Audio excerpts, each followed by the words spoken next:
Alright. Hello. Yeah, hello and welcome to Boston Blue Beat Online. Today is, June 24th here.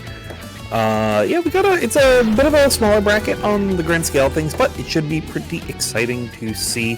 Montoon's in the bracket, Manil's in the bracket, Gordeau, who just had a really good run on TNS, is in the bracket as well, so still a good amount of competition going to be happening today. I'm Tabby, as always, as I didn't intro earlier, and I'm joined with Garm. Garm, how you doing? Pretty good, pretty good. I'm excited to watch some Uni. I spent all of today playing Deltarunner Chapter 5. I just got to the Dark World that is in it, and then I was like, okay, I need to do some other stuff. I haven't gotten a chance to finish it. No spoilers, please. If anyone spoils it to me, I'm banning you in every FGC stream chat that I have access to. Fair enough, fair enough. I'm very happy. I finished the normal ending, so I'll just say I'm quite happy with what they did with some of the existing characters this chapter. Yeah, that's kind of the vibe I've been getting from at least just playing the bit of it that I have been, so we'll definitely be continuing it after this broadcast right here.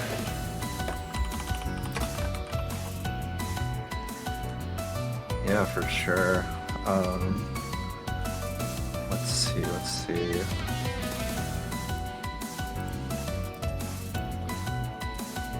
Alright, I do think we have our first set of matches in the room right now, just waiting for the go-ahead.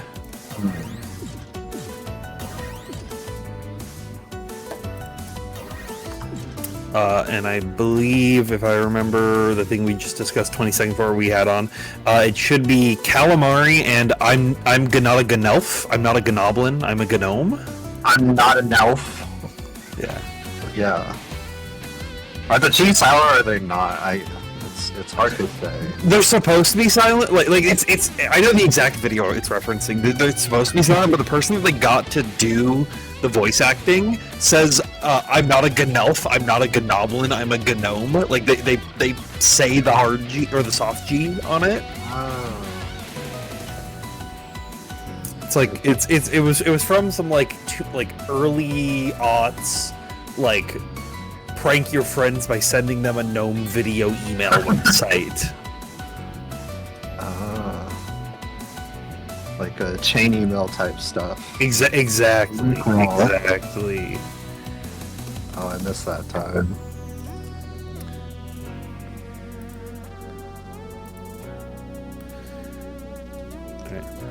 Alright. Oh, this is HP Love Shaft! I see. This is HP. Renowned ranked Ogre player HP Love Shaft. I've run into them once or twice. That's just like an insane sentence to like hear out of context. Like, yeah, this is HP Love Shaft. What's this GG bio? Call me Scat Pack the way I'm shitting on my ops. Got a real writer. Yeah, we gotta stop some of these undernight players. Yeah, this person's had a normal start GG tag until one turn ago. Yeah,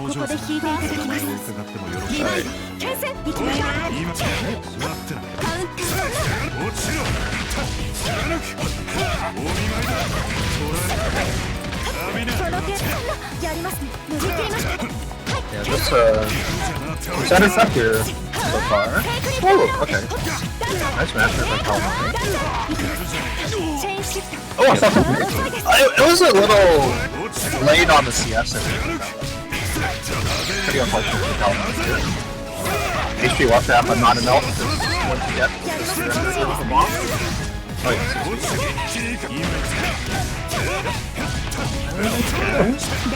yeah, it was a little, trickier at the very end right there, but still able to keep that combo back. I know a lot of people would drop it in this situation, so good on Gnelf.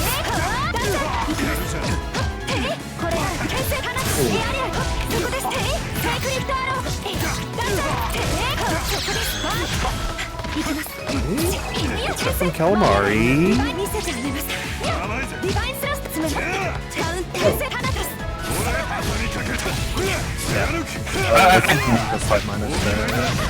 I like this a lot from HP Love Shaft. Just the willingness to be playing a little bit more patient is gonna find the bomb sound. Unfortunately, combo gonna drop this, so we just have to jump back out to re-steal the corner. Not the worst position here for either player. And it's that. Oh, 60, yeah. That's footsies on the bridge. Oh! It is a good button. It's a good button. It's a good button. I'll say that. But this doesn't quite go here. Oh, yeah. I'm not sure what the use with the force function was mid-combo. I think if that was on purpose or accident, but Stealthy, I believe, is their real name. Able to take round number 1. Okay, 5B with punish is footsies. I will give every Ogre player that. Yeah, that's also a really good one. It's a good button, but like actually getting it to punish whiff recovery and undernight sometimes. Okay.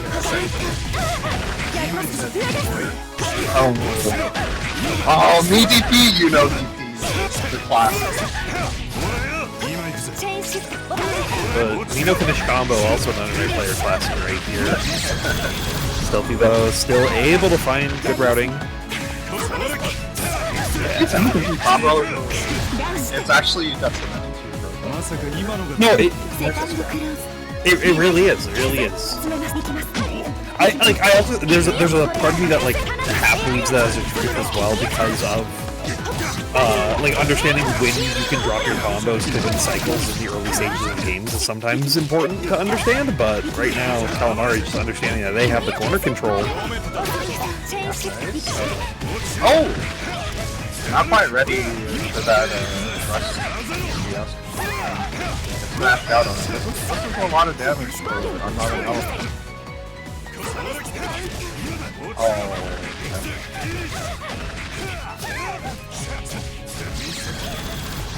I'm not an elf. I was doing a really good job of just like hard baiting guard or alpha counter right there, but speaking of pressing A, B, and C during blocks, I think that's what Kalamari may have been looking for, but instead got VO. That's gonna be I'm not a Gnelf. I'm not a Gnoblin. I'm a Gnome. Moving on forward. Yeah, I'm not an elf. Just looked a bit more comfortable, ready to roll with whatever happens in the game. I think compared to Kalamari, who's playing pretty well too. I just think like missing some confirms and like in this game, if you're going to miss a confirms, that's fine. But you gotta make sure the other player doesn't like hit you for 4K afterwards and push you. Exactly.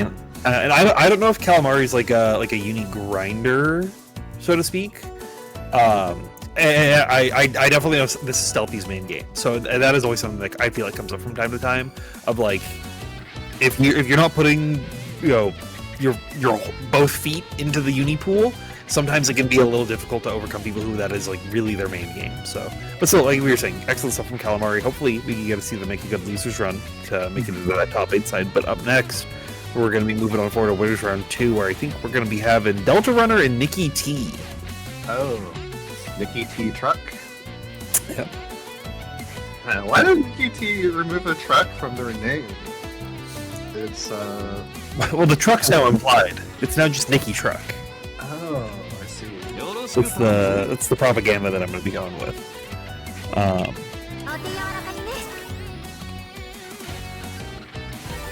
Yeah, this should be a Deltarunner we've had on stream on Boston Blue Beat a couple times. Definitely one of those players that I am always like looking out to make bigger runs within brackets themselves, but I think it can be difficult when you get into some walls like the Yuzu Gord matchup.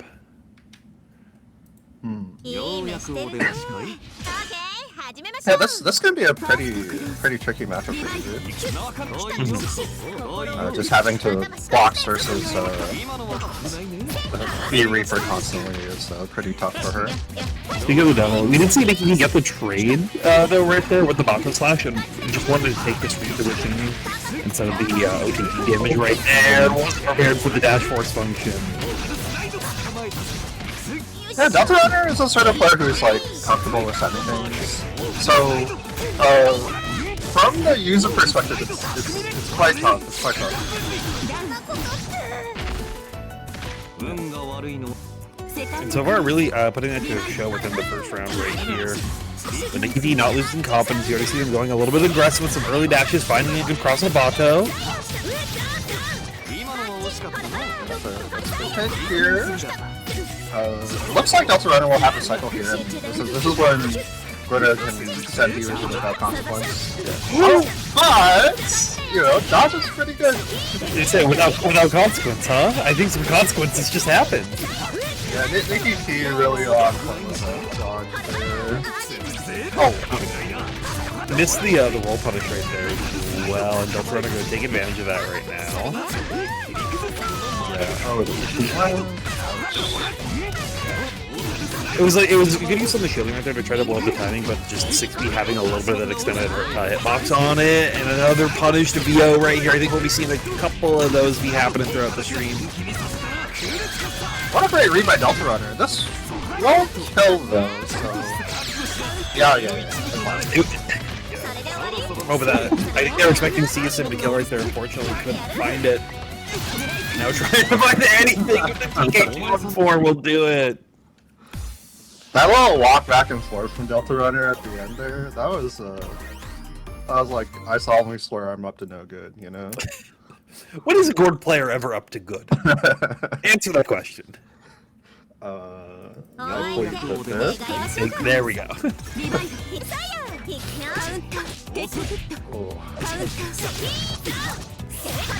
Deltarunner, I think, maybe feeling a little overconfident after that first round, right? We saw them just hold down back versus the Yuzu and then trying to slowly walk towards them, but NickyT doesn't really let people fully capitalize on that kind of stuff. Yeah. If you do, it's going to allow them to start playing their game, and right now this is looking very dominant for them. Yeah, it's looking good for NickyT, and compared to the last game, Deltarunner has not had the chance to like cycle here. NickyT's just deciding to change it up and go in with the bonds instead of playing stance neutral. Yeah, and it's more just like cashing out all that meter right from the round, taking it where you can, and securing that perfect right there for him. We'll see if Deltarunner wants to change the game plan a little bit. Ooh, footsies? Pulsing footsies? We're punishing that Reaper right there. Yeah, just on point, and I love that, just delaying your press, expecting, or the opponent expecting to go for air teleport right there. NickyT just staying patient and ready some good frame traps to delay Bato presses right here. Definitely, I think a big thing has been momentum defense, right? In game one, Deltarunner was the one who kind of got the early momentum, and NickyT had a hard time getting through it. This time, though, Deltarunner playing a little bit on the back foot until just now, finally finding time in the corner, but NickyT still takes it to tie it up. Yeah, NickyT has really taken the momentum in the second game here. I don't feel like looking at this. It doesn't really feel like Deltarunner's had too many opportunities to do what they were trying to do, or they succeeded at in the first game. Yeah, I think a lot of that is that early momentum, right? And if you kind of just like play this kind of game against the Yuzuriha where you're just walking back and forth trying to find an opportunity to get a big punish, it can be a little risky. NickyT once again finding this great corner positioning and another great opening on a Deltarunner. Yeah, Nicky has really found the right pace here to play against Deltarunner, it seems. Okay, nice. I think you could have comboed that. Alright.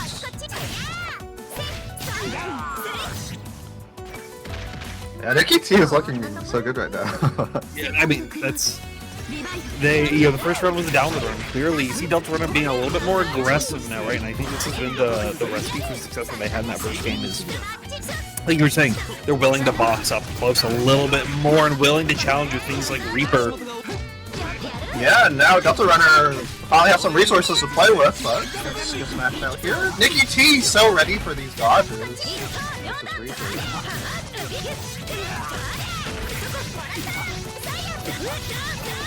Some great player recognition right there from NickyT, challenging him with a good old-fashioned 2A TRM. Oh, okay. Reversal good.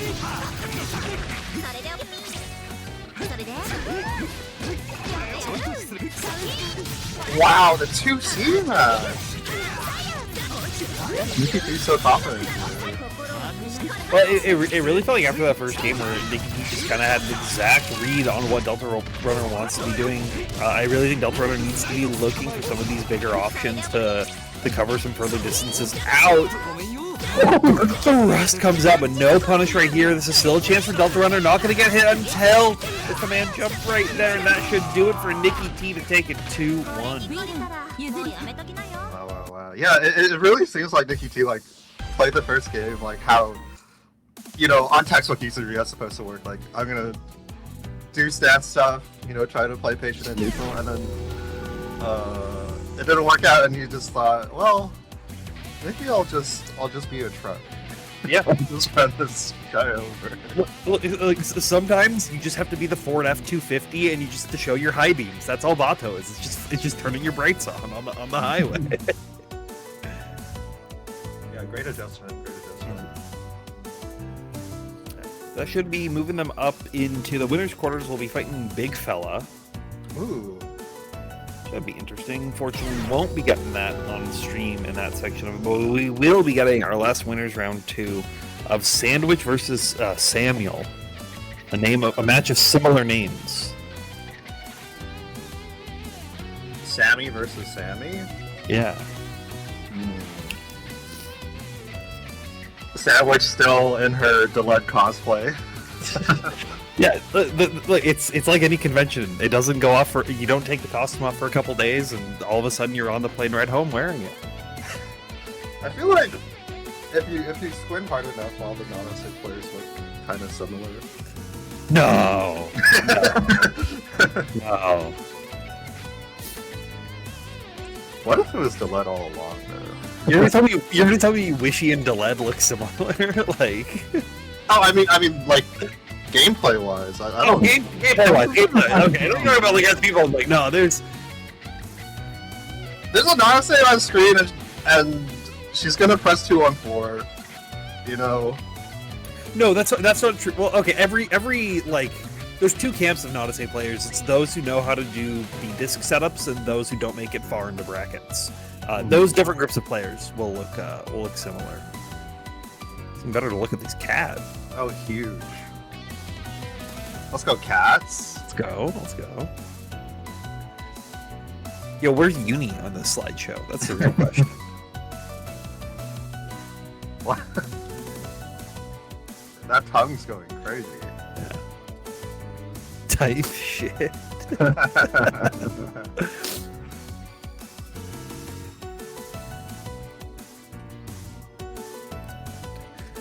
As we are reviewing the cats, just as a reminder for those of you in the stream chat, for those of you at home, we do have a Matcherino for this event, ! Matcherino.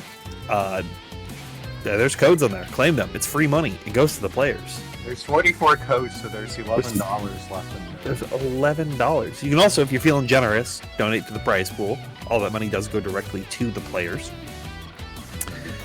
As well as we have a couple of bigger events happening later this year. Obviously, we have Boston Blue Beach episode happening July 18th and 19th at the Western Waltham in Waltham, Massachusetts. More information on that later, as we now have our players in the room. But also, we have SQXL, the Promise Day, happening in October 3rd in North Carolina. Like I said, more information on that later as we get into our next match. Now, you want to talk about a player base of characters that all their play looks the same. Let's talk about Waldstein players. Wait, there's more than one? There's at least 2. There's at least 3. There's at least 3. Really? Yeah. Okay, I'll trust you on that. I didn't notice. Look, we have Smiles. We have Watanabe. And then we have the player on screen. That's 3. Oh, okay. At least 3. Uh-oh. Oh! Wait, that almost looks like one was yelling. I think it may have been an infinite. That wasn't the yell engine right here. I think the last time I saw Samael on stream, the spectator was bugged, so there were actually It's going on. While Sandwich is doing God press for like 20 seconds in a row.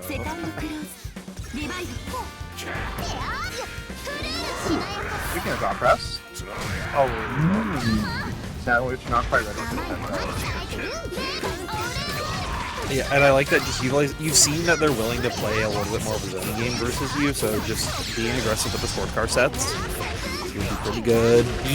Discs up on top, unfortunately the dive going the wrong way, so we have to reset out one more time. Sandwich finally gaining some momentum back. Yeah, actually Sandwich got maybe not an intended standing reset on Samael there.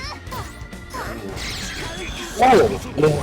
Wasn't ready for that confirm, couldn't even find a seer ender off of it, and Samael, yeah, we'll try to be a little aggressive, but Sandwich is ready for the DPCS. Oh! Nice go. The reaction there by Sandwich. Okay, we're gonna spend one here, the fake disc. Dash B here. Ooh, into the real disc! And Sandwich is just looping meter after meter. Next time. Yeah, I mean, if you're given the ability to do that, like, and just constantly be resetting your opponent into the set playing over and over again, it can be so scary, especially on a character like Nanase. But Sandwich, like we said, doing their best to lead impersonation and take in the first game.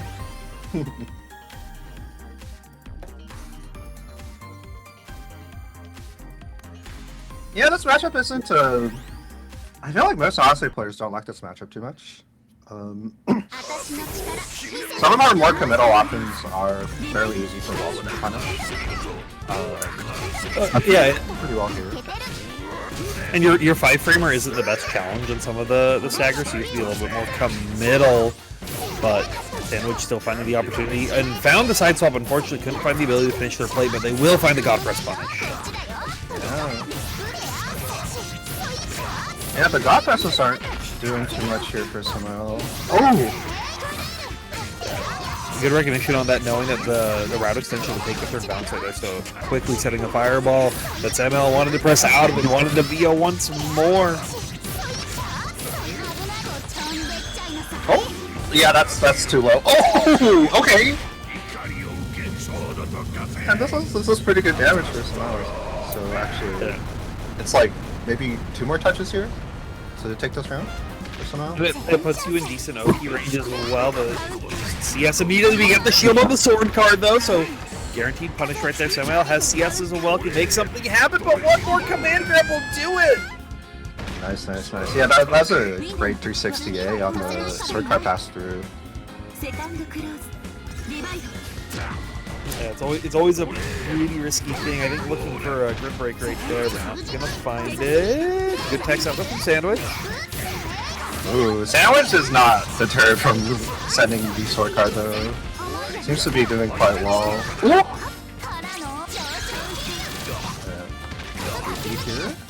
Oh, the red beats? Yeah, I was trying to go for delay tech, unfortunately couldn't make it work, but the 720C will be coming out for Samael.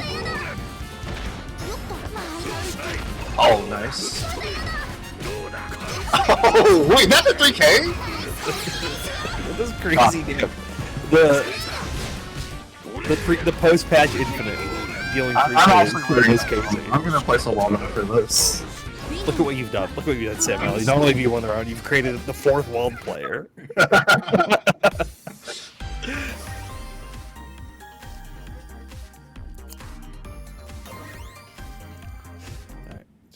Tying it up. Sandwich taking a little bit of time between games, which I think is always good, especially on net play tournaments where, like, rollback affects everybody in one different way or another. But just taking the time to breathe, just reset it out a little bit, would be very advantageous. I think Sandwich is getting a lot of these really good hits. They're just, like, there's a couple hits like this where they're not able to fully convert onto them. Oh, wow. Oh! Tried to shield, anti-air shield, unfortunately got green shield. Samael now gaining corner control. Did we have the cycle to go over to them as well? Yeah, Once again, another really good B sword card over here from Sandwich.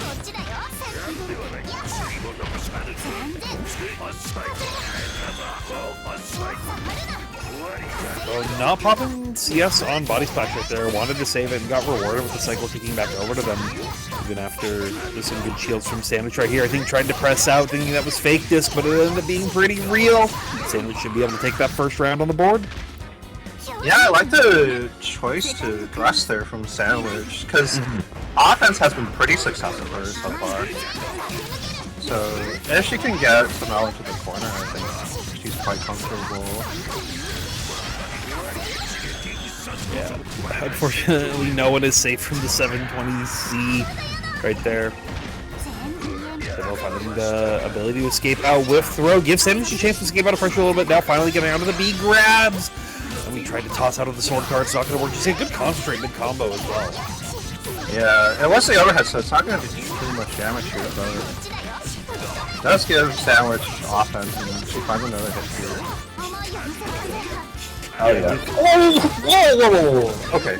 I love that micro adjustment right there from Sandwich right there. Seeing how much Samael has been going for 360s in all these scramble situations, right? Obviously, it's a really good option for Wald, but just showing in the very end that next layer to go for air fireball to just delay your momentum a little bit to blow him up for it. Super, super on point from then.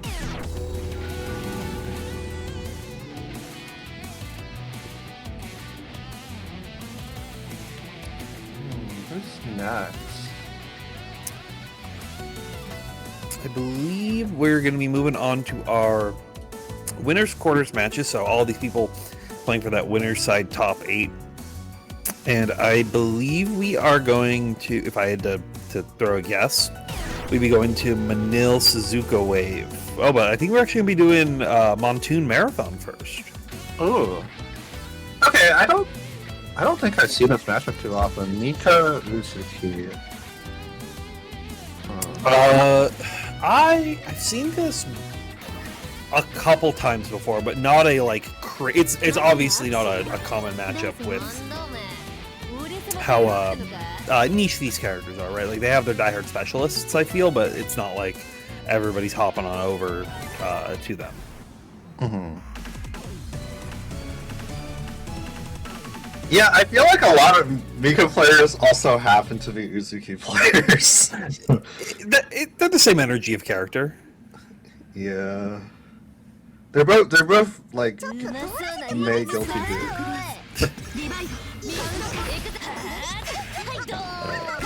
Some early starts right there. Montoon doing a good job of trying to create some early mix-up opportunities, like we saw in their run on TNS earlier this past week. Yeah, I would classify Moth as pretty patient until he doesn't have to be. Yeah, I think that's really the success that you see on Mika players, right? It's something that I see in a lot of the Kini game plan. It's patient until your opponent gives you like the reason to not be. And I think Moth realized, like, oh, if Marathon wants to play defensively, I'm just going to go hog wild on them. And with that, just always trying to create some kind of opportunity from the start of that round and into the second one as well. Yeah, really good awareness of Rising Jump A there.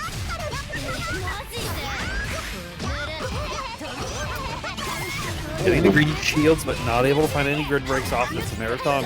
Gets the ability to space him out. And has to drop the combo to steal the corner. Oh yeah, that's right. Can't believe that trade. Rising Jump A here to Yo, nerf Mika. What is 6-6B trading Coffin?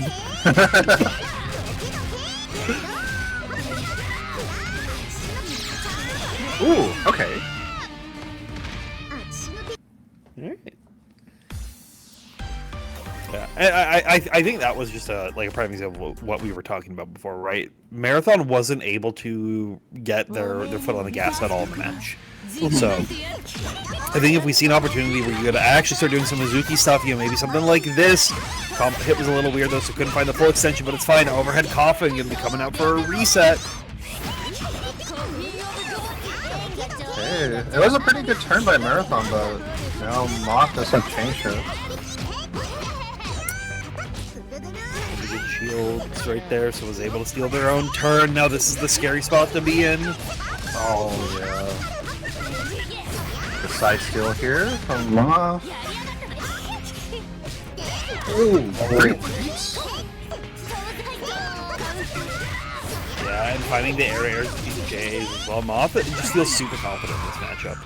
Yeah, Moth is not letting Marathon do that confident at all.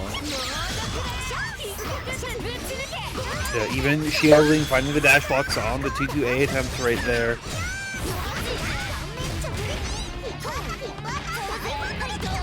Oh! Okay. What goes plus? What goes? But you're on the back foot, you gotta take the grind where you can. Right here, 2FF gonna blow up any kind of coffin mix that Marathon could have had set right there. See if they can do it, gets out, almost got out of the corner, but goes back into it. VO is gonna be a great start for them. Oh, this should be a pretty sizable cash out here for Marathon. Oh! They missed that combo right at the very end, so unfortunately not going to find like the IW damage right there. And now Moth just stayed safe a little bit longer to punish Marathon. They have 200 meter on deck. They should be able to kill just off this. Yeah. Wow, that was a quick set. Yeah, I like that Marathon was trying to make some things happen with the items, but it seems like Mika just moves forward too much when she does get hits. A lot of the things that she has that moves forward also hits behind her, right? Things like Nika Tornado, things like 2FF. So it's not even like, it's like, oh, she's moving forward, but I can space out and gotcha her. It's just putting these big red, like, you die boxes on the screen, and Uzuki is very committal on her options. So if you just put yourself into a situation where the hitbox, hurtbox overlaps, it's kind of over. Yeah, I think some characters, like, they have to press, like, maybe, 3 or 4 buttons staying in the same place before they move forward in their combo, but Mika just doesn't have to do that. So Mop just kind of skipped the part where you have to run around the items. Yeah, exactly. Exactly. Okay. But up next, we've got Manil versus Suzuka Wave coming up. Or, what was it? Vic Merc Wurmbenyama? Oh. I don't know what language that is. That is supposed to be Victor Wembanyama as Merkava, which is appropriate. They're both gangly creatures. And also, neither of them have an NBA championship so far. That's all I'm saying. Are you sure Merkava does it? Like, I'm positive. I'm positive the 30-year-old Japanese salaryman who became Merkava does not have an NBA championship. Okay, fair enough. Yeah, Manil's pretty strong Merkava player from East Canada. I think Suzuka Wave is Southeast Gordeau. Yes, if I remember correctly. Yeah, they're one of the Florida gamers. Yeah, this is going to be like this is an EL matchup. It's an EL match with what, 2 players that I think never played EL. Yeah. Oh, Manil! So this is really surprising, but I think Manil has been playing Uni for longer than I have. He's really? Okay. Yeah. I know he's been around, but I thought he was like I thought they were like one of the ST people. Maybe. Yeah, I'm not entirely sure. Yeah, Suzuka Wave though I think is like has been around the fighting game scene for a bit. I know, but I think it's really locked in with UNI2 on the game. I think they were mostly like, I want to say like Street Fighter player before. Oh, I see. This is a cool war color. Oh. Man, this Merkava is so scary. Like, even when he's in the air, it's kind of scary to stand still him because you can just like look down, kick into moves. Yeah, you have to be really confident with like getting those player shield habits early on, which I feel like you should be doing that in game 1 versus the Merkava. 2C still hit there. Yeah, the second hit of 2C coming in clutch there to Mika. Not getting a combo though. And Manil is pretty... like, he usually plays at this pace, so it takes a... if you haven't played versus him too much, it takes a while to get used to it. I do love that Suzuka was just immediately not respecting the worms at all, right? Thinking that Suzuka would go for a EX reversal right there to clear out of it, so he's able to clear for free, able to steal the corner as well after a good set. Forces Manil to VO. Oh!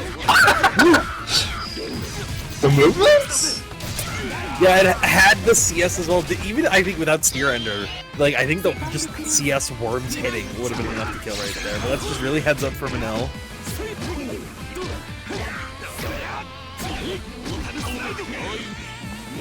Yeah, okay, we're playing neutral for a bit longer here. I think Manil was trying to look to steal the cycle away from Suzuka Wave. Fortunately, not going to find it just yet, though. Suzuka Wave not able to find a great route, great run away from the 2A Abari option, so Manil gets another chance. Good mash here by Suzuka. Suzuka also securing that cycle with that mash as well, like right at the last second, so... Whoa! Well, Fireball's still beating out Reaper even from that height. Not in control enough. Now staggering out. Somehow Manil has been very hard to hit with Reaper. In the air. Oh! I think Manil definitely understands, like, you know, that's what the Gordon player's looking for to snipe you out of the air in a lot of these situations. So just doing a good job of preemptively shoving options to delay their air timings a little bit. However, once we get on the ground, though, Suzuka Wave definitely seems to be having an easier time of trying to lock him up a little bit. Great assault to catch the throw tech as well.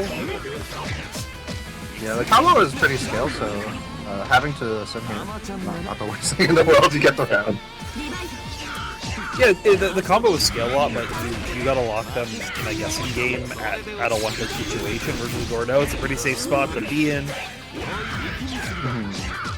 No shield on the back tip. Oh, Manil actually getting to take his turn there on the dive hit on block.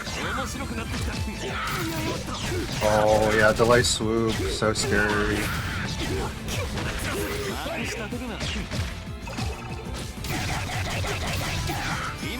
It's a little bit of extra worm damage right there towards the tail end of it, but one more TK Fireball to catch any kind of throw attempt right there will go into Manil's favor, taking game number 1. Yeah, I like the little wait there Manil did, because Suzuka had been showing quite a few reversals.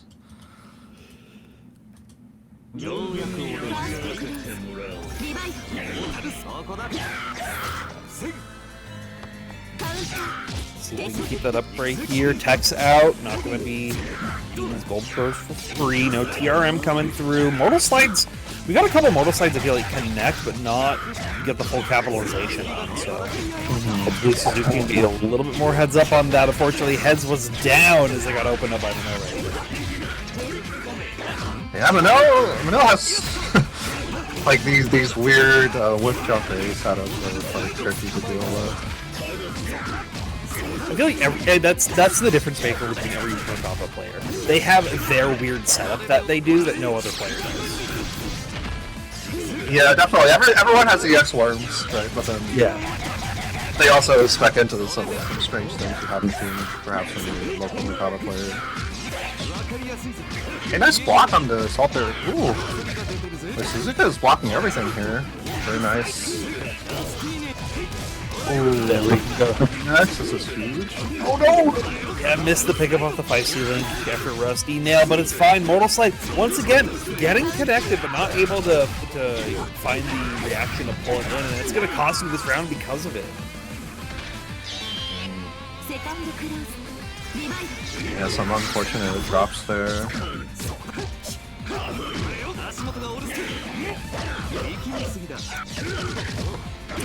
Oh no! Yeah, it's fine. Stayed safe though, didn't get blown up.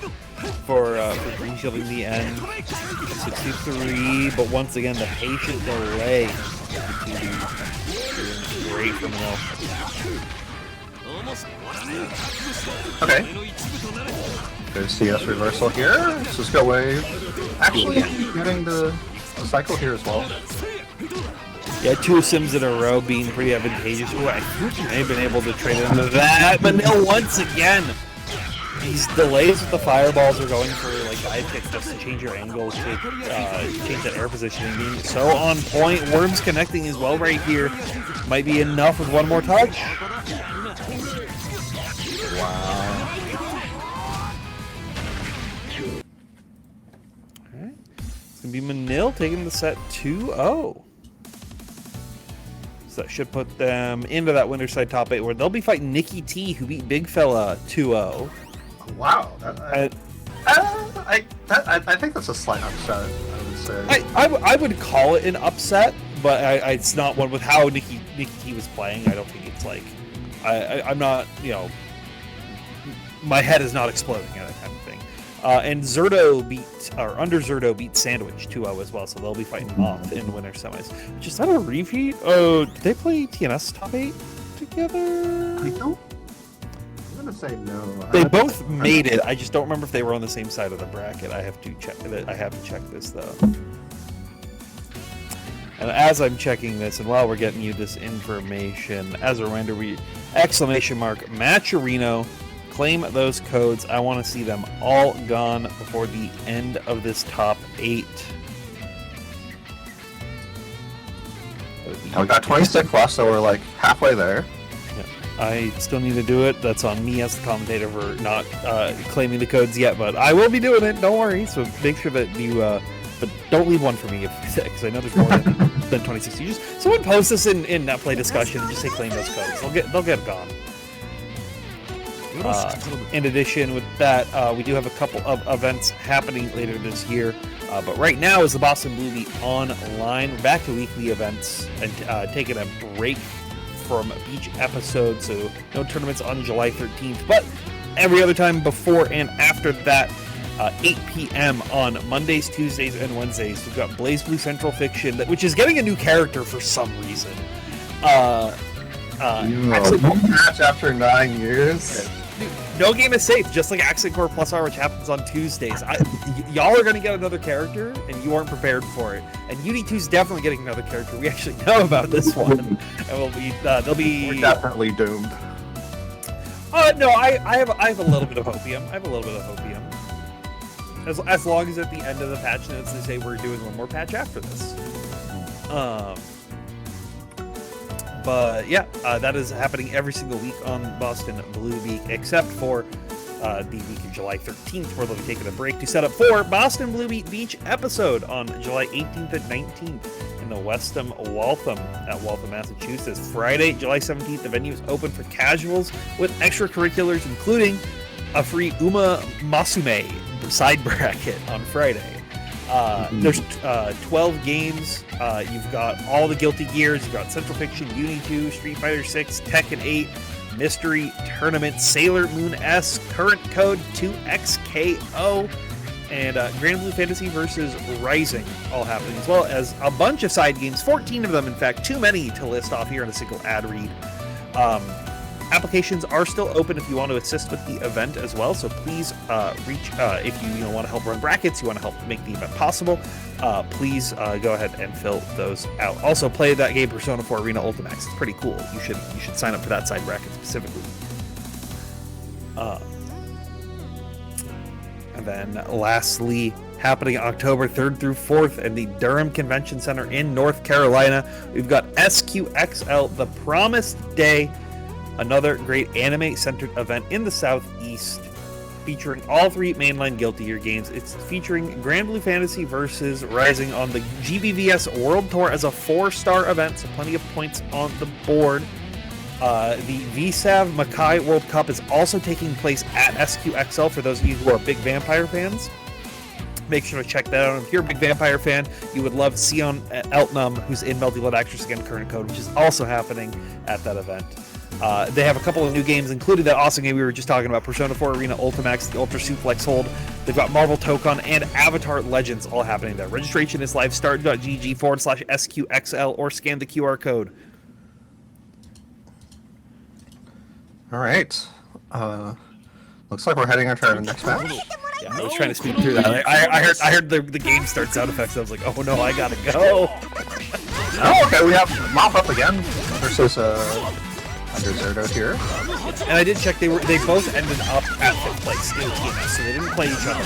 If they had each of them won their losers' quarters respectively, they would have ended up fighting each other. So this is the rematch. This is the replay of the loser semifinals, but this time on the winner side of this top 8. Zerdo was taking a couple hits early and trying to get their party started, but that J6C is something that they've been they're a really big fan of. I think it's a really good duel. It's on a cost scheme. They use it very, very well to buff. I think one step ahead of it, prepared for it, so able to stay safe right now. Yeah, once Akashi gets to his win count, it can be pretty rough for Mika here, so it's great that Mop has gone such a sizable early lead. Actually, so that's a almost win. The first round, but oh, okay. It's fine, it just cost us 100 meter to win the round, but we would have taken that anyways.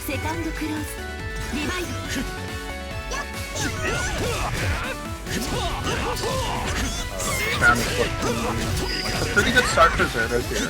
So, if he's able to keep Mika here,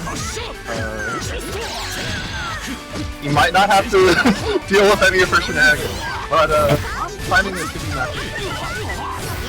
Didn't even have to burn the CS if they were down backing in the corner right there, so good for them. Delay VO to try to catch them. That's unfortunately in Zerdo's favor. And now locking him out once more with 2 grabs. No EX spent off that VO, but it doesn't matter because you're back in that win condition. Oh wow, and it's just a 5-8 here for Mop. Fucking Zerdo pressing probably slower often.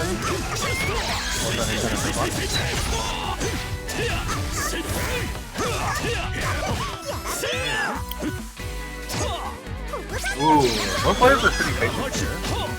Good shields right there, but still recognizing that they can. Oh, man! But we'll challenge anyways afterwards. Under Zerdo tying it up.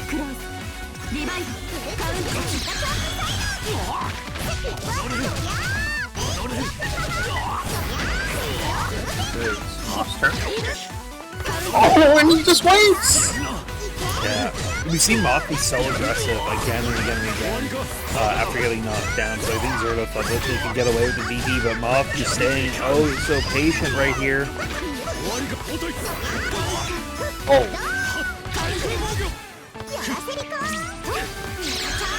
Sticking to the fine.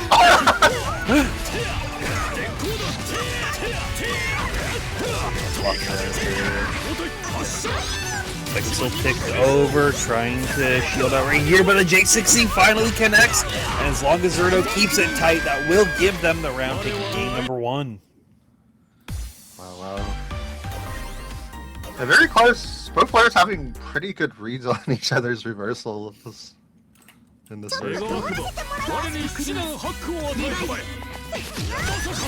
And you already see them, I think, both adjusting a little bit because they're recognizing each other. Right? Like, both these players just walking back and forth right at the get-go. Okay, who's going to be the aggressor? Who's going to be the beat-down in the situation? And Mal finding the first hit, but Zerdo stealing the corner, fighting to get a grid break as well. This is a huge tempo swing for them. Yeah, Mop is going to be out of resources until at least the next knockdown.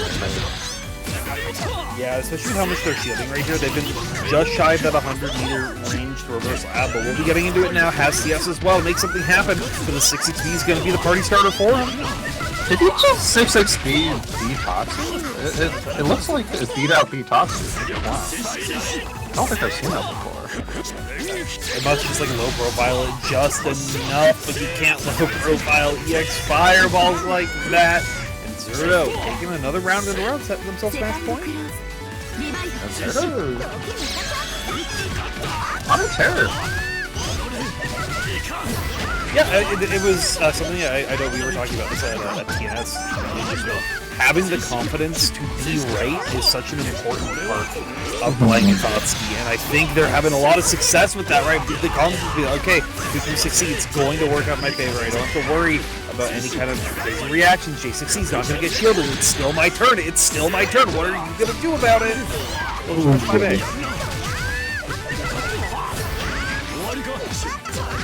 Yeah, the 5A finds it smart. Oh, okay. That was a great roll, but Zero not ready to block after. These delay types are pretty good by Zero here. Caught the long JA right there, but Montoon this time not prepared for it. Zerto able to find a challenge, finds a counter hit 2C, but couldn't convert off of it. Oh no, got dash 6, got dash C instead of dashing 5B, so able to find that extension right there. Moth's gonna take full advantage of that draw opportunity right there for them, and it should be just enough. Yeah, Moth barely making enough meter to end that there.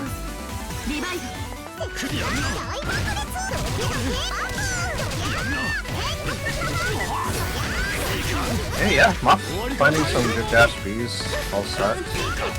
And it's just mash a wake up, okay. Yeah, it ended up being the right call. You saw Zerto trying to go for 6B right there. I think maybe he was looking for a forward 5B instead. It seemed a little late to go for the big overhead. 5A hitting after the post-CS situation, unfortunately not going to make too much out of it. Good blocks on the crossover, but you can't be blocking forever. Oh, the reset there. Okay, Moth needs one more here. Oh, wow! Yeah.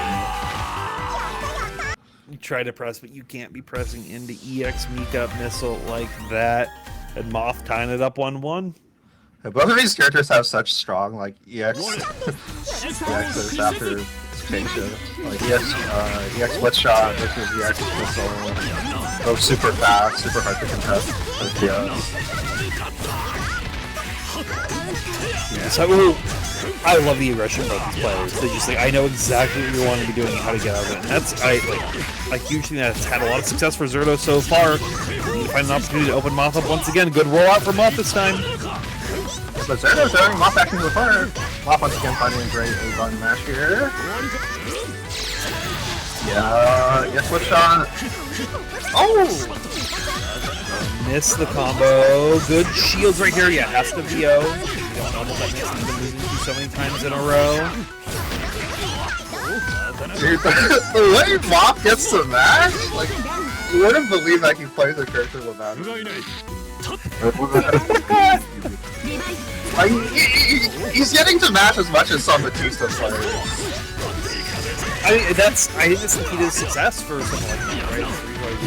Make it super hard to watch. They have the confidence in pressing like that, just like Zerto having the confidence to try to go for 6E right there, but it's gonna get shielded upon it. Even the maximum amount of damage that can come out from off right here.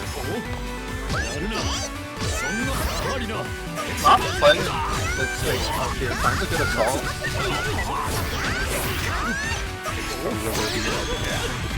Right there from Gordeau. You had the punish, but unfortunately you couldn't finish your play. Yeah, Zero actually mashing out of the 360C, which is quite good. Okay. Ooh, wait, what's this round? I don't think I've seen Thompson do that before. He I didn't come for this side. Yeah, I feel like normally it's the 236C good challenge on the back end. I'm trying to send that DP one more time. You've had that confidence, but Moth showing from the beginning to the end that they're prepared for that reverse of DP. Oh wow, I think Zero was expecting a no cancel here on the tornado and press.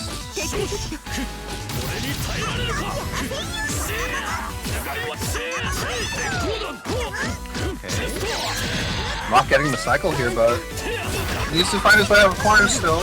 Okay, the Resident Increase Jump C will do it.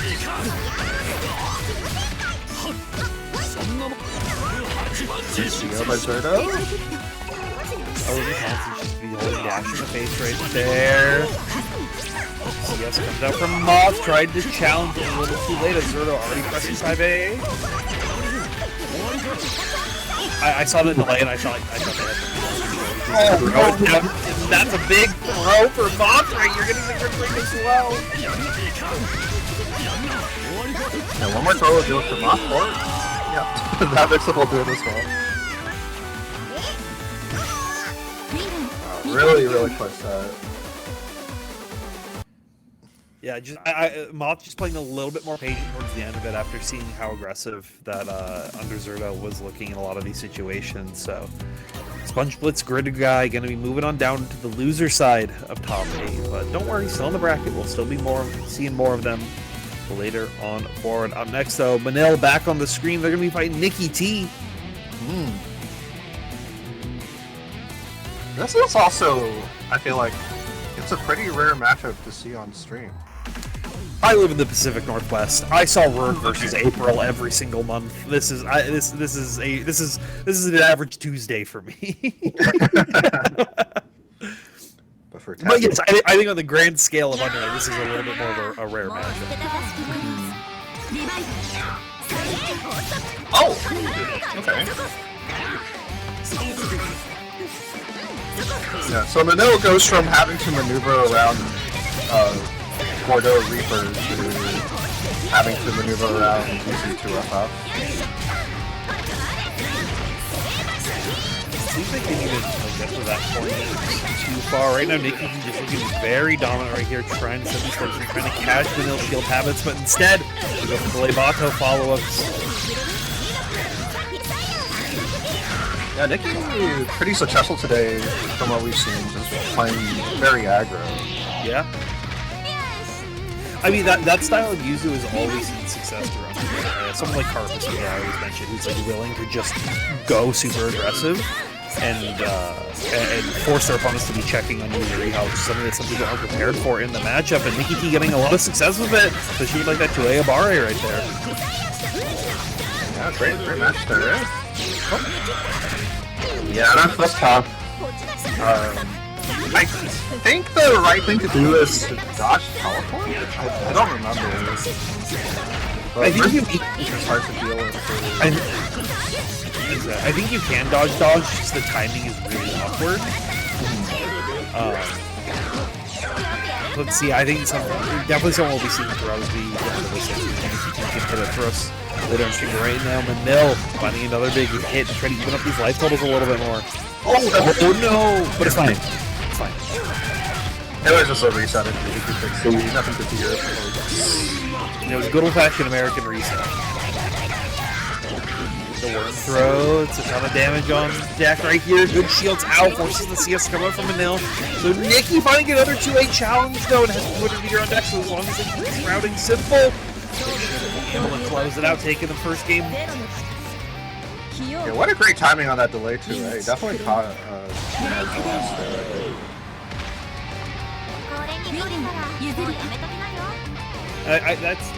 that's always a huge thing that you see with these Uriah players. It's like, do they actually have the 2A Abare timing down? Or like the windows to challenge, because it's kind of what you need to do to get out of a lot of these defensive situations in Undernight, especially in UNI2. So NickyT though looking confident as we've seen before, and we'll hopefully continue to see. But Manil showing that they're no slouch right here, delays flight, catch out NickyT in the air. Now at the corner position once again. Get an increased swarm here. Ooh, the corner steal.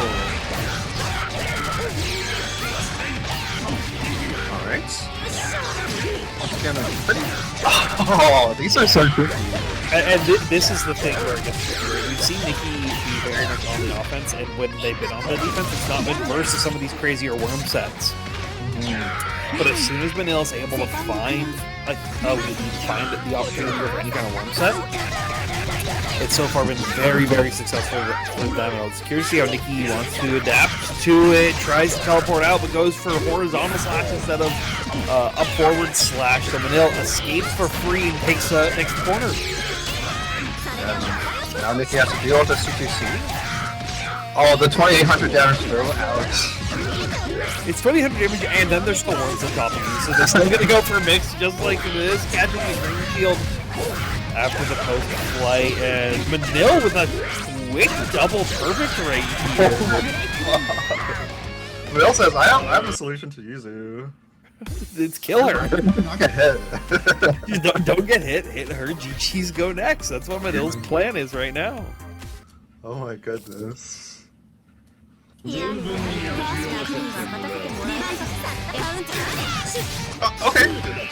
NickyT is unfaced so far.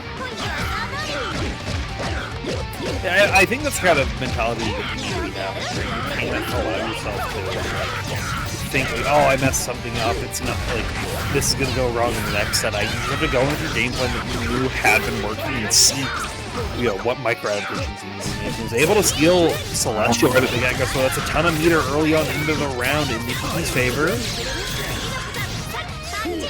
Nice here. Oh! Manil CB catches Nicky dashing up here, but the choke confirmed. Tries to backdash away, but the dash B gonna catch him. Oh, that was where 2C actually. Where 2C is so far, it's truly a oh, there we go! Bringing up that next layer of Merc Tech. A lot of people forget that Worm EX Worm is an overhead, so you can get blown up for it if you're just down backing the entire time. Okay. NickyT is looking okay this round. Gonna get Celestial here. Nice hit.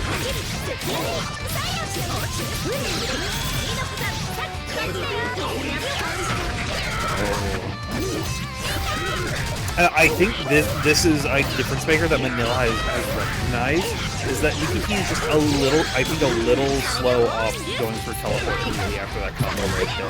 And so recognizing it's like, oh, the BB is actually not real and I can challenge on her approach attempt is very advantageous. I think that may have been an assault attempt right there that came out as IW, but it's fine. We're not taking a ton of damage for it anyways, but you'll be taking all that damage coming in from the flight. Yeah, we'll see what NickyT does versus Uzuki here. Okay. Not too scary just yet. Well, I say that, but he's a great way to end it.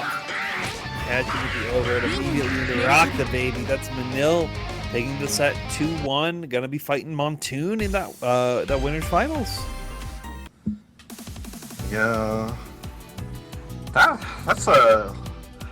I feel like that's a tough game too to like play and then think like, what do I do differently for NickyT there? Yeah, I think a lot of it this is the part of Undernight that I think always gets tricky, where it sometimes feels like a lot of the decision making process is just be right. You just like the reason you lost is because you were wrong.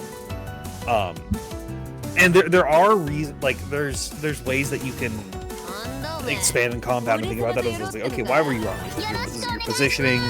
Was it your use of meter, grid control, etc., etc.? But it really boils down to like some specific match-to-match interactions that you might not see for another 100 games. Mm-hmm. All right, we're going to move on to Marathon versus Sandwich here. Uzuki back on deck. Nanase. They're coming back on the screen, which we saw before in Marathon. I think maybe feeling a little more confident this time, maybe in this matchup compared to the Mouth one, where they're actually able to get the Uzuki game plan going on a bit. Ooh, the bats. Boy, this is a great starter. That did 3,400 damage and like I think only one bat hit. Yeah, so really good. Ooh, great chunk of 5B right there on the increase succeed. Yeah, that's kind of a dangerous item placement attempt by Marathon there.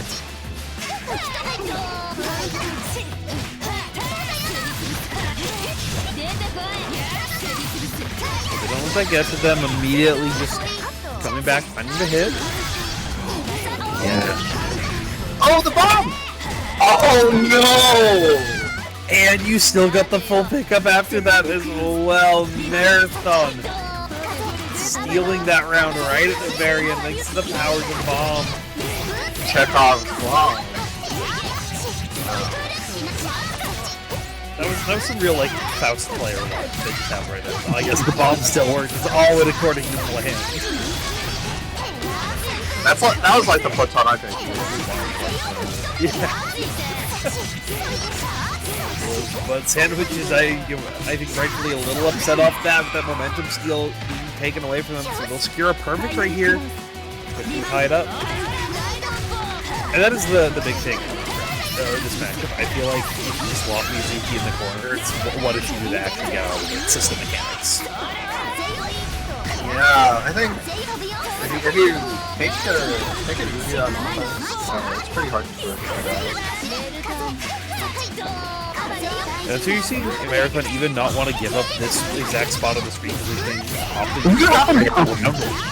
Oh, I was looking at the lava. I was so scared for a second. I was worried right there as well, but I think it started just far enough to stay right outside of the hitbox of it.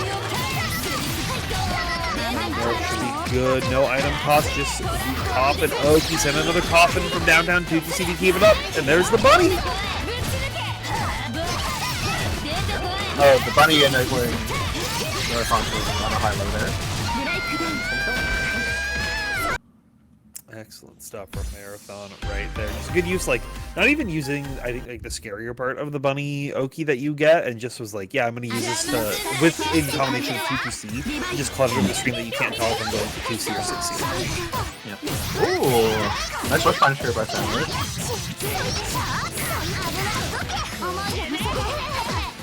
It's pretty hard to recognize when the area conference and what? I love it. Yeah, getting the Uzuki reads right there. A lot of people just try to like up back and reset out to neutral a little bit, but Sandwich just willing to play patient and challenge. Oh. And they've been looking for that EX tornado to flip top and set so many times, but so often Marathon has already been set with it, but this set will give that round to Sandwich as well, securing every time Sandwich has won a round, it's been a first. I just want to there. Well, like you said earlier, right? Nanase. Well, I think Uzuki defense isn't the best, and I would say it's pretty good.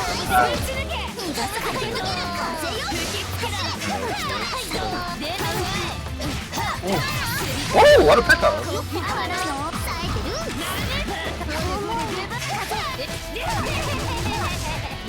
Go here. Had a good reaction to not be grip broken, because a lot of people were looking for like dash stand shield right there, but good protective throw, but it's fine. We still seal the quarter, finding the 5B, and another JB, but unfortunately can't get the big route that we're looking for until just now. Interesting. I think Sandwich may have missed with it. Oh, the command throw.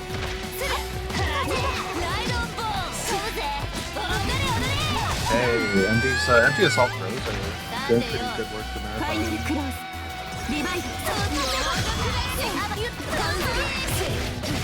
That's right.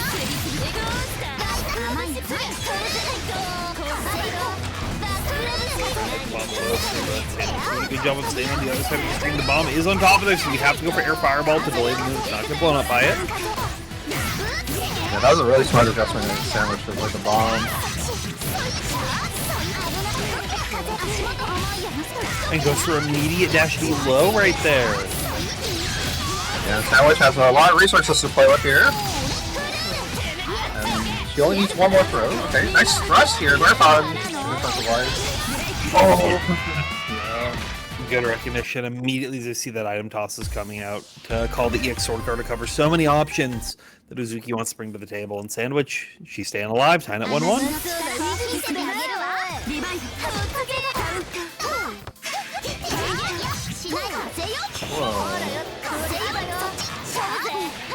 Man, Marathon is so good at dodging these fireballs.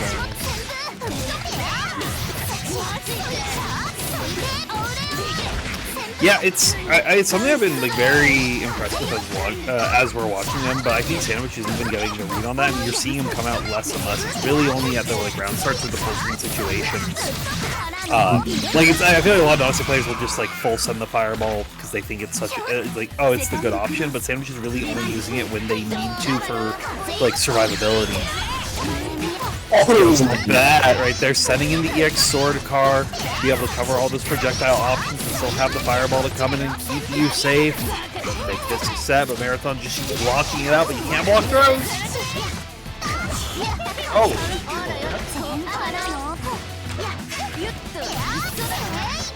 Nice capture for the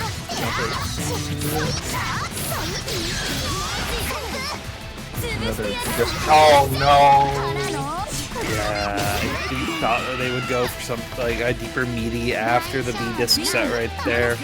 But Sandwich not going for it and taking the set 2-1 over Marathon. Yeah, I think really impressive neutral from both players here. Yeah, it really just came down to like defense in that, right? And Uzuki having the weaker defense of the two characters means that the set, like having the weaker defense and then also not being able to leverage that to capitalize on when you get hit compared to what Sandwich was able to do. I think it was the key difference maker on that match. But excellent stuff to both players. Sandwich will be moving on forward to be fighting NickyT, sitting, in the losers' quarters. Yeah, but right now we're gonna get BiGGFELLA versus I'm Not a Gnome. Yeah, and they're not a Gnolin. They're a Gnome. They're a gnome. You've been gnomed. Alright, but we have the first person that we haven't had, or one of the other people that we haven't had on stream left in this top 8. BiGGFELLA coming in with the Vatista. Isn't it kind of unfair that a gnome has to fight the BiGGFELLA?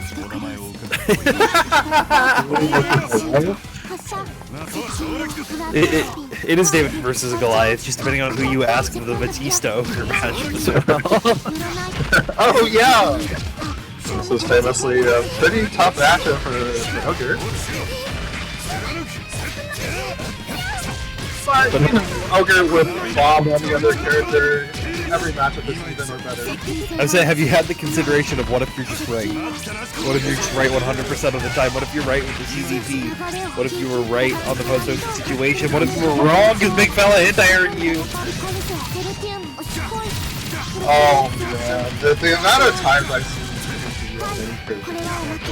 people jumping around. I mean, for Vatista, I guess it's pretty tall. Yeah, Vatista there too, but he's like the exceptional one. It's when like I see like Wagner. Yeah, too. Anyway, I don't want to. That's what's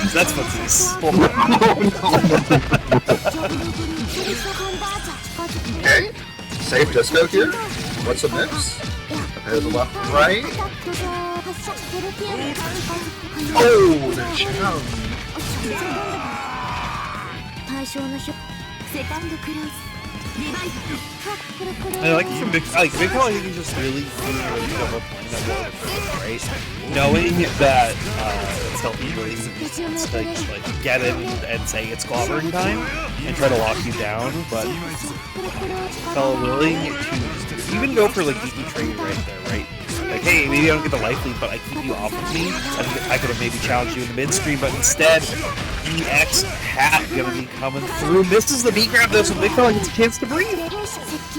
Yeah, that's quite big for BiGGFELLA here.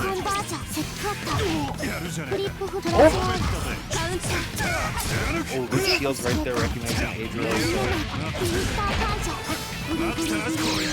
Oh yeah, that's gonna be it. BiGGFELLA not really finding too many hits that round. Find that right here.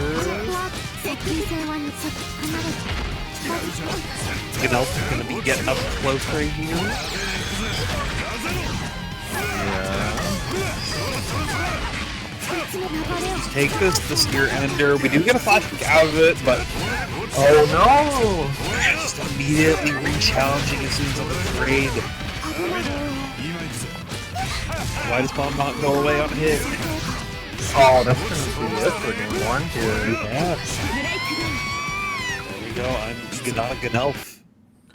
Like we said, what if you were just right? What if you are able to land a one hit and snowball that into victory? That is the key, I think really the key to success here. The Ogre Bat matchup. You'll get a little bit more of the zoning patterns down to try to keep them out, because right now they've had the opportunity to get this very, very quickly. Yeah, I think as BiGGFELLA's friend, I would say like definitely needs to play a little less interactive. But as someone who's been watching this show, I would say like RPS. I'm down to watch RPS.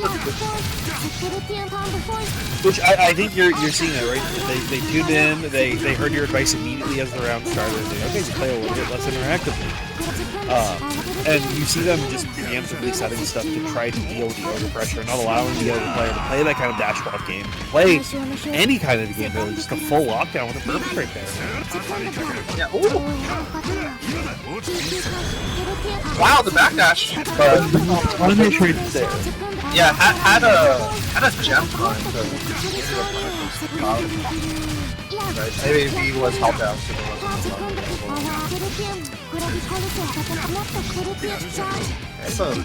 still in a great spot here, BiGGFELLA.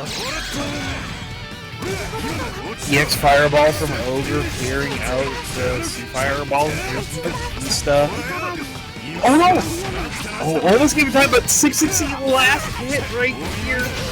Flipping BiGGFELLA out of the sky. Now you've got Bomb on top. He's very fussy and good tech out. Oh! Nice stress actually inbounding through the bomb. Yeah, and that's the tough timing that I think you see a lot of people really try to make work, but ADP far enough right here. Gnelf, a good job to constantly catching BiGGFELLA out. Once again, EX Fireball around start doing work. Yeah. Okay. Good adjustment on the route there by I'm not an elf. Ooh, steer. Okay.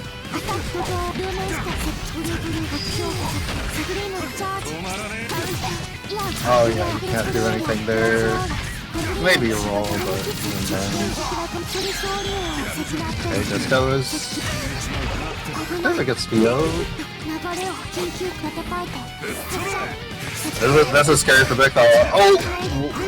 Had the hit right there, but BiGGFELLA able to be alive a little bit longer.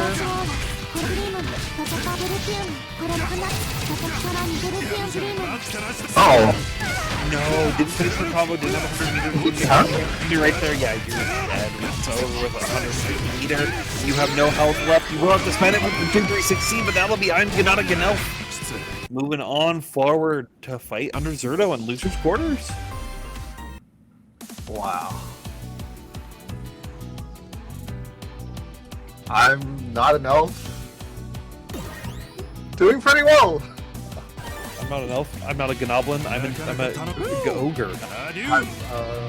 I'm in top 8 of. I mean, they're in top 6. Oh. They're on that Evo stage. Oh. Well. But they will be fighting Zerto, which will be Akatsuki Ogre, which is always an interesting matchup. Versus bomb, that's for sure. But we'll be getting on to our other side of the losers' quarters before we get into that one, which is going to be NickyTTruck versus Sandwich. Nanase versus Yuzu.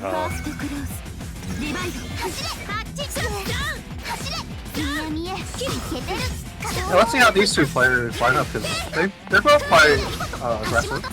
I think NickyTTruck, maybe not usually this aggressive, but today has been working out quite well for us. Right now, though, it's all Sandwich.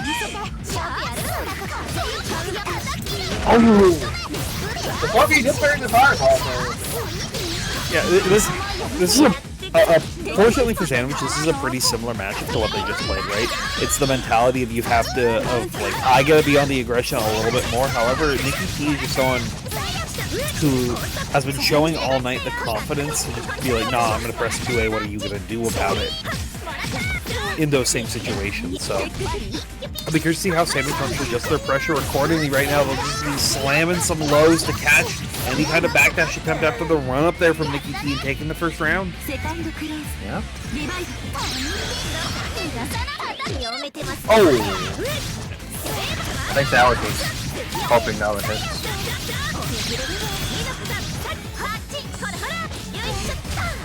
Kind of a risky call out right there, just due to like full screen Yuzu having a ton of options to keep himself safe outside of just blocking, and NickyT now getting rewarded off of that, finding a good run up throw as well. Wow! Ace what time that? That's something great. The confidence to press a button that you know is going to be fast enough to deal with all the stuff that Yuzu wants to bring to the table, but a back throw will be working out for NickyT.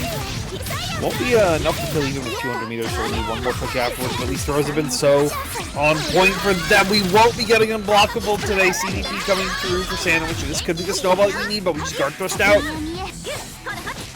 That's a very nice guard thrust there by NickyT to hold defensive momentum. They definitely, I think, I don't know if Sandwich thought this, but there's a little bit of hesitation on NickyT. I think they thought Disc was still going to be coming back. You saw them just kind of down back right in front of them, even after the post-tech situation. So Sandwich might be able to get some advantage off of that as it comes down the line. I think he's not prepared for it. Oh yeah, Sandwich taking too much of a dash on that plus situation. Shield right there, just keep yourself safe, and a good punish on the jump and attempt right there from NickyT. Take this, block, but the overhead catches NickyT here. Can't block Nanase forever.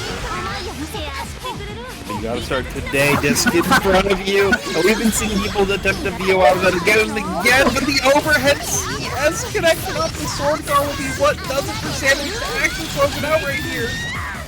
I love a double backdash by Sandwich there on the whiff disc. It was a good idea to like cover some of the other options. Unfortunately, wasn't ready to punish the VO accordingly. Yeah, I think Sandwich saw earlier that like Nicky was very willing to attack on the run up there. Pretty good enough. See if they can keep it up, or if they can be continuing to mix those layers. Challenge some of these options right now. Run up, throw as soon as NickyT got someone locked in the corner has been the recipe to success for this whole tournament so far.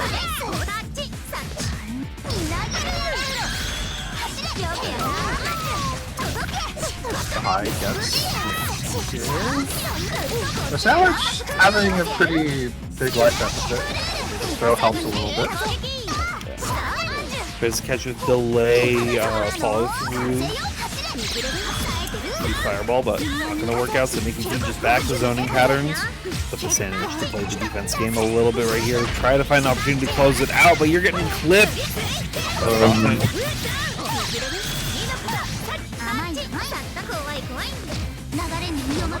Oh! I respect it. I respect the honest VO throw OS that turns into high weapons. Whoa! That was a weird hit. Yeah, I definitely think Alex was fine there too. Real lower I was. Alex had to do something there, so. Yeah, and like I said, it still even covers throw, and we've been seeing how much like just run a throw that NickyT's been going for. Good spot dodge on the tornado right there.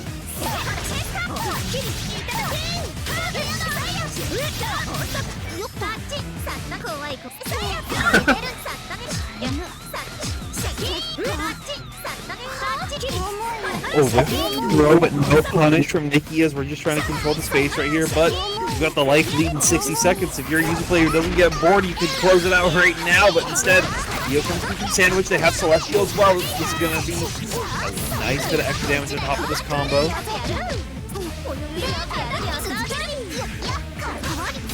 Oh! That was hard to block. Yeah, I got it. I definitely thought they were walking the right way. But NickyT says, okay, as long as I can press that out underneath the block, we'll get the IWX of our own this time. That'll be enough to tie it 1-1. This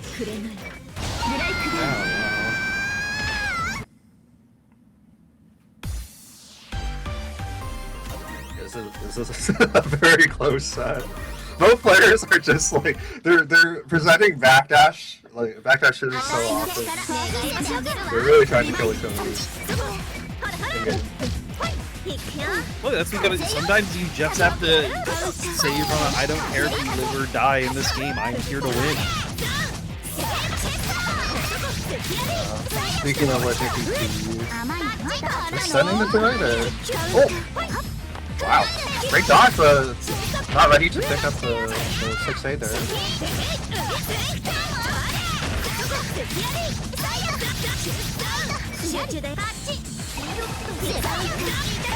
There we go, backdash shimmy once again. Unfortunately, not going to find it. We'll teleport out of the IWX.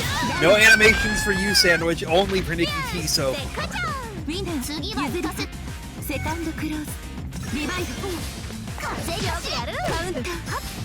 Oh, mid 2A moment?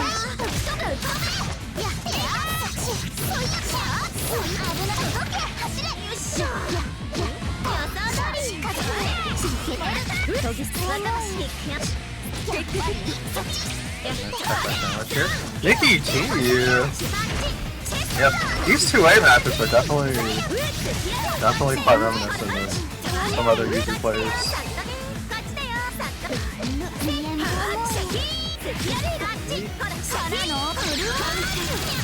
Good CDP. You see NickyT do so many like 3 dash jumps right there. You have the challenge eventually, catches him on the night thing. So good 2A. NickyT staying alive.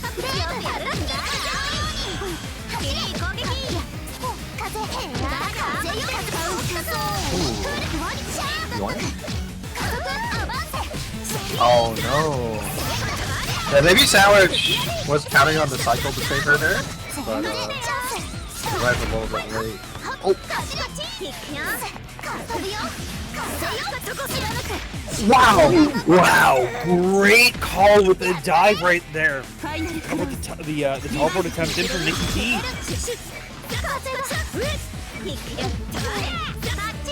Yeah, I actually wonder if it was a hollow or if it was just a fireball that Sandwich had already committed to doing. Well, it's almost an option select, right? Like if they cross you up on it, that you're just gonna get fireball and then you're still safe, or if they don't, then you can dive and you're good to go. Ooh, and Sandwich actually this time far enough to clear the 2A with that.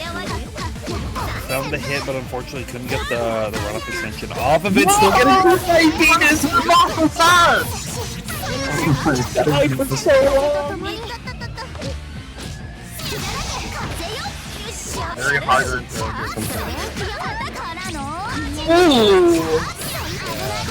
Recognizing that VO situation that's come up a couple times right here, having the CO so that keep yourself safe. That's going to be Sandwich. Securing the round, securing the game. Moving on forward to loser semifinals.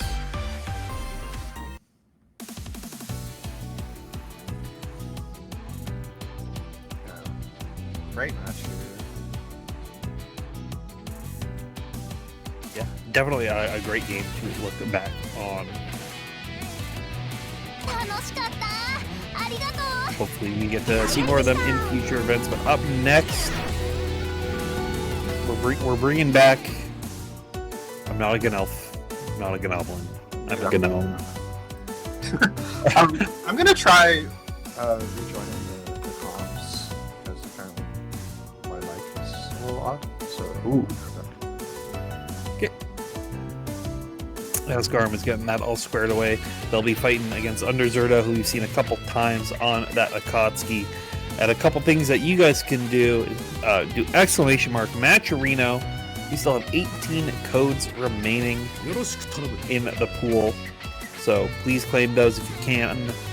If you are in any undernight discords, just post the link, ask people, hey, claim these codes. This is free money that gets added to the price pool. We've got $8 in there so far, the more that's contributed for free with all those codes that goes to the players. Or if you're feeling generous and you have a couple extra dollars in your pocket and you want to donate, the players would also greatly appreciate that. But if you're saving your money for something like, you know, a little event that's happening called Boston Blue Beach episode, it's also totally understandable.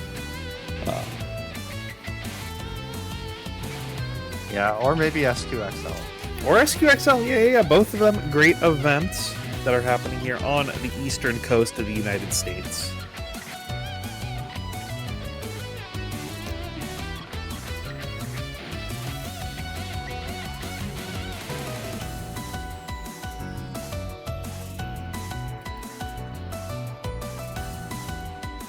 I think, yeah, we are just waiting on cat pictures to come up. That's what I was waiting for right here. Yes, yes. Oh, this is finally.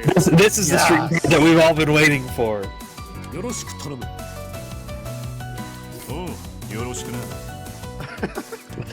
I'm just imagining Akatsuki's voice coming out of his mouth. Yeah, yeah. One of them is Akatsuki. You'll never guess which one it is. So I have to like just pet these cats, not knowing which one is gonna generally be Tatsumi. Okay. All of them are. That's what cats do. You see them, they're sitting on top of your shelf. They jump at you. That's just Bitatsu.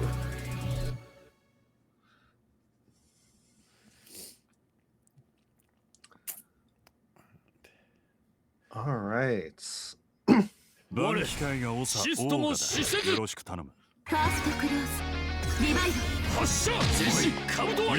Oh. Yeah, this is Ogre versus Akatsuki. So we were briefly talking about this as there are some characters that just kind of have to, you know, more or less respect Bomb at every given portion of the match. Akatsuki has a choose to escape out of it. He has some like protections against them. Oh, he also has the ability to miss that DP punish right there. I think he felt his starter, but it was just a little too high. Uh-oh, I think that was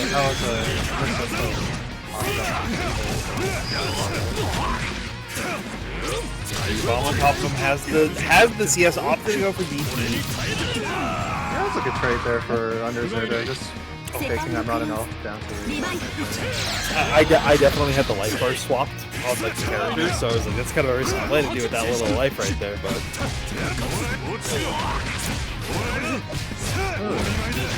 Nice smash here by Marano. Love the concentrate here. The bomb is still going to go off anyway. Might as well take the cycle. Right? Exactly. Might as well block that DP as well. As you've seen Zerto be really aggressive with this so far throughout this tournament, let alone the set, so... Okay. Yeah. It's something that we've seen from Zerto a couple times now, of like, they're just, like, it's, both to their benefit and to their detriment, right?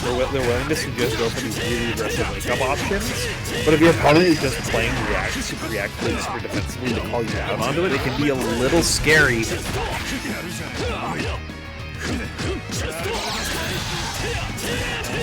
Finding it here with the Minecraft. There's in a lot of control here, but no, does have meter. Okay, never mind. Well, he's got meter, but he's got no health. He's got no rounds. Yeah. Well, at least he has 200 meter. Yeah, but you can't spend that on the next one. It's like carnival tickets. It doesn't work.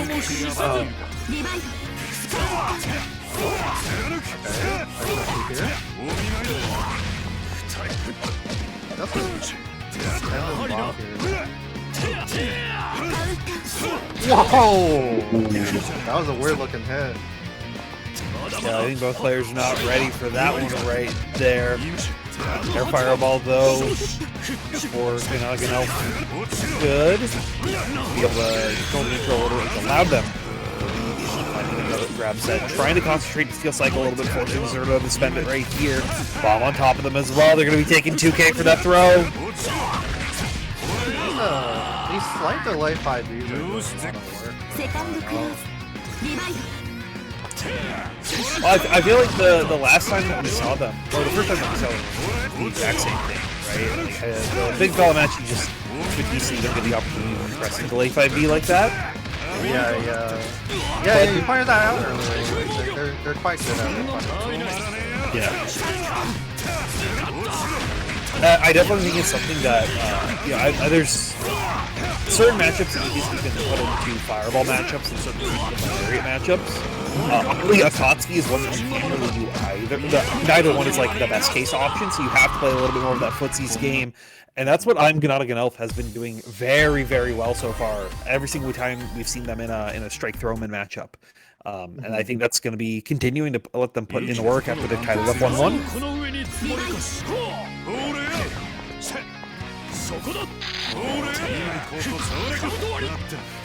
Alright. Oh wow, just Waldstein dash. Yeah, full setting it GP, but the 2-3-6 can go too forward. This isn't like when you double or nothing.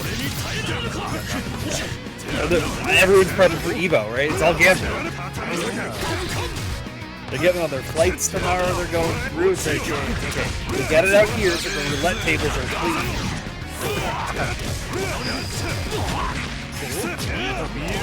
Got the bomb set right here, bomb explosion after the 6 to get that conversion, looking like they're counting cards. We're gonna get the surrender here, so one more mix will do it. Nice block right there, though. Wow, it's just way too late. Yeah. Definitely, I'm gonna like thinking that they got into Zerto's head a little bit late. 6C hit though here from Zerto, and good recognition still capitalize on any amount of damage.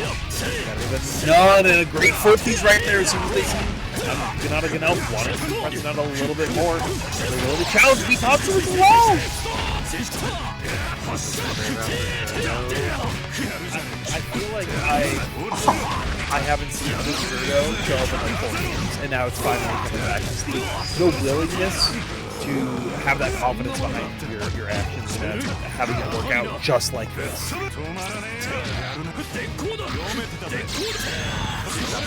Okay, we're gonna press some fireballs on screen. Whoa!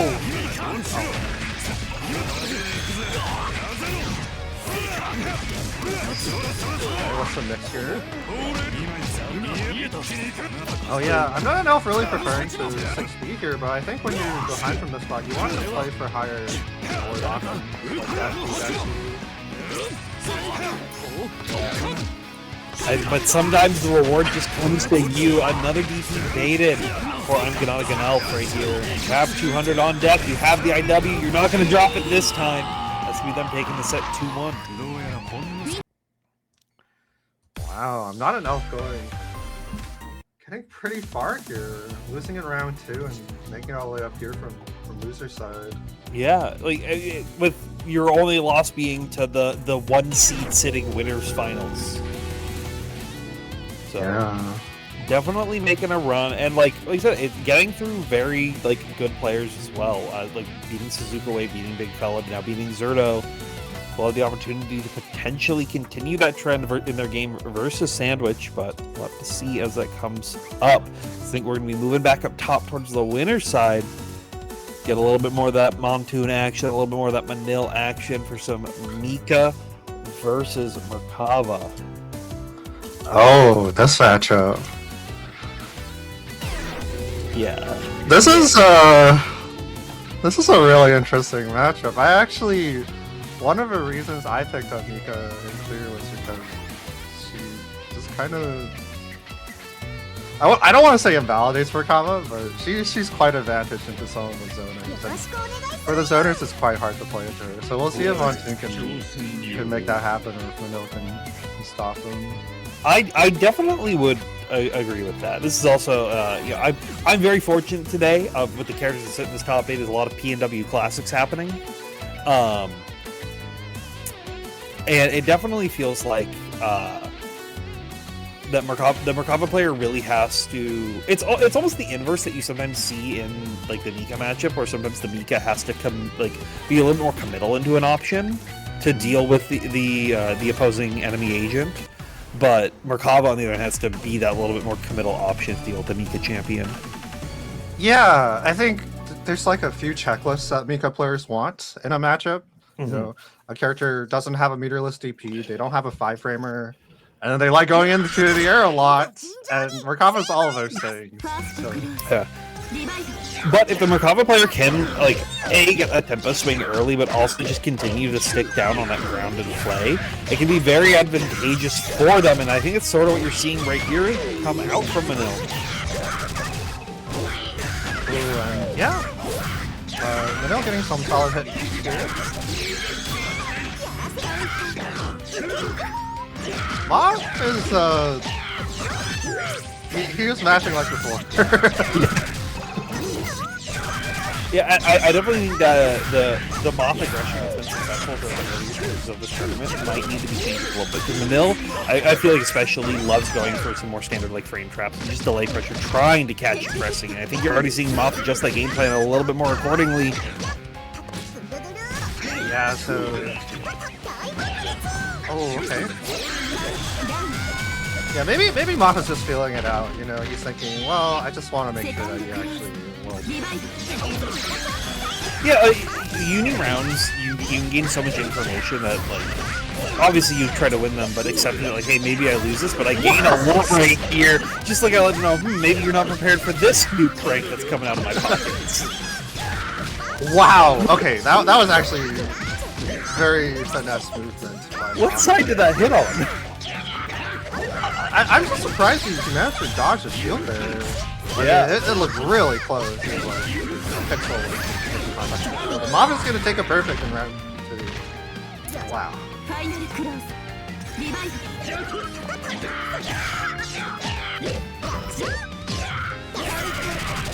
Ooh. Manil's sneaking a worm in there.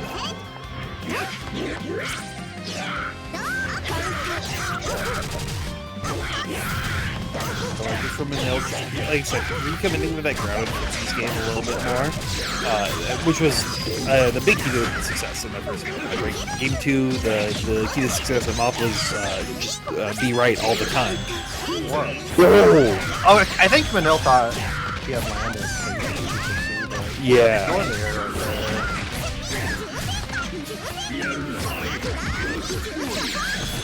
Oh, yeah. Not ready for 2-4C right here. Wow, what a mash here by Manil.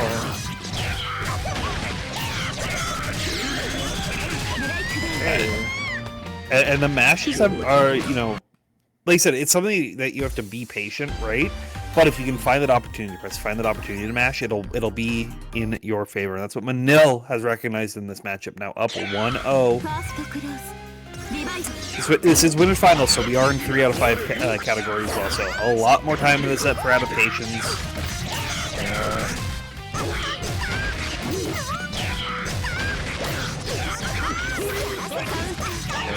Oh! Nice meat eater, but Manil wasn't quite ready to pick up. We're gonna get something off of this flight here.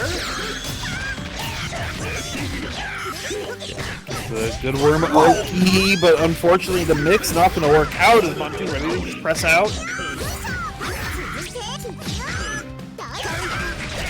Oh, nice side carry.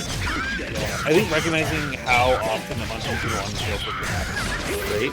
It's a very throw-oriented play, at least early on, so utilizing things like dive kick, OS to keep themselves alive and take another round.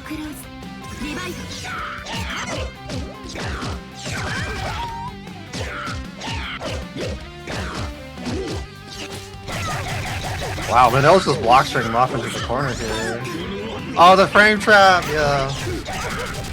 Usually when you're blocking that move, you're looking for the fireball afterwards. So the force function frame trap can be pretty good.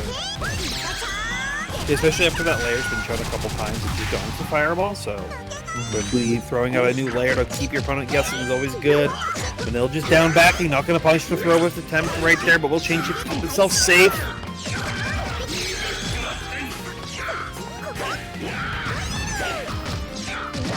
Oh. Mika being too short to get a assault drop there, I think. Blocks the worm attempt right here. Immediately challenging 6B. Oh!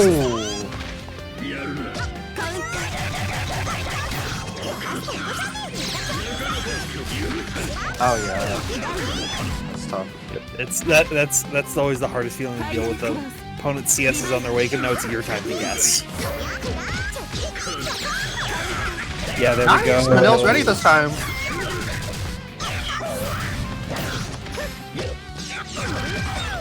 I'm able to find the full conversion they were looking for. Montoon had a couple of good shields, keep safe, but instead we'll be finding the shield right there to get throw punish. Just sold ACS, but not being able to get the conversion. We dive kick once more. Oh wow. Both players getting, I think, a couple of the inputs here.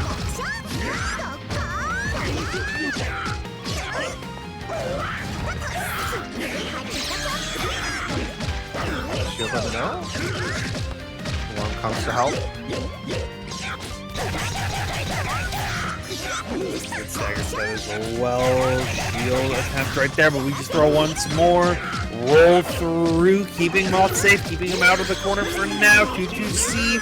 We're gonna be blocked. This gives Moth a chance to take their turn.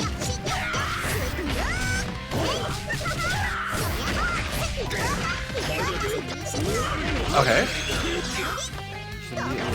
Once again, the 2FF gonna clear the worms and find the hit.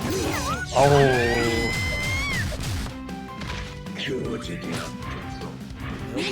Right there to find the ability to close these rounds out when they matter the most. Now up 2-0.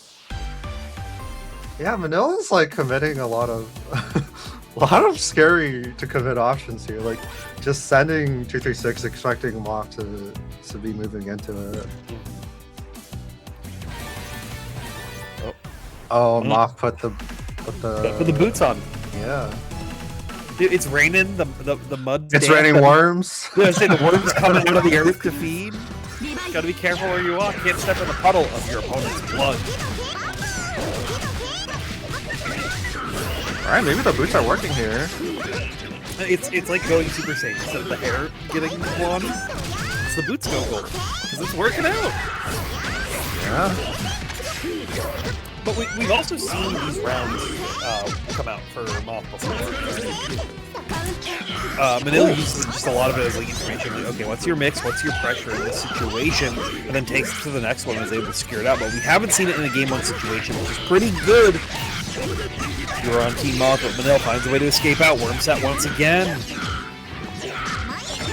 Yeah, now the Moth has a 200-meter MCS, so I would like to see him maybe try tornadoes. Oh wow. Yeah, weird. I was thinking about it now. We haven't seen too many tornadoes coming out of the gift ring trap. Yeah, like here. Yeah. That one was pretty much guaranteed, so good on Moth to recognize that.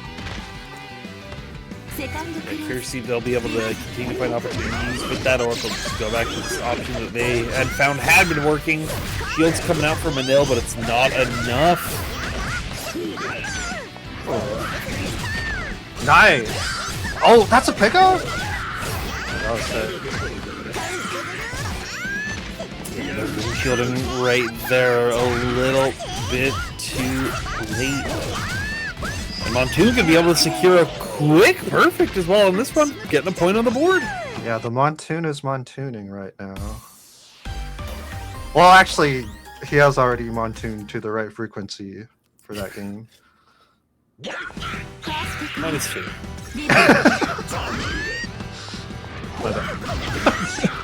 No, it's good. That's why it's a -2. Made me bad. Why did I think of that? Fuck. Geez. Why did I think of that? Alright, it's Manil's turn right now, though. He has a controller. Tech's out, though. Clears the worm. 17180 and you still That was 18180. What was that? We got the cycle here, too. Yeah, just a link here. I'm still respecting it for the whole time. Okay. Well, wasn't respecting the post-worm set right there, What? unfortunately. What?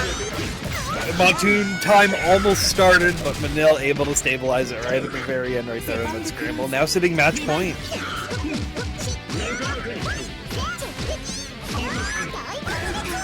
Oh.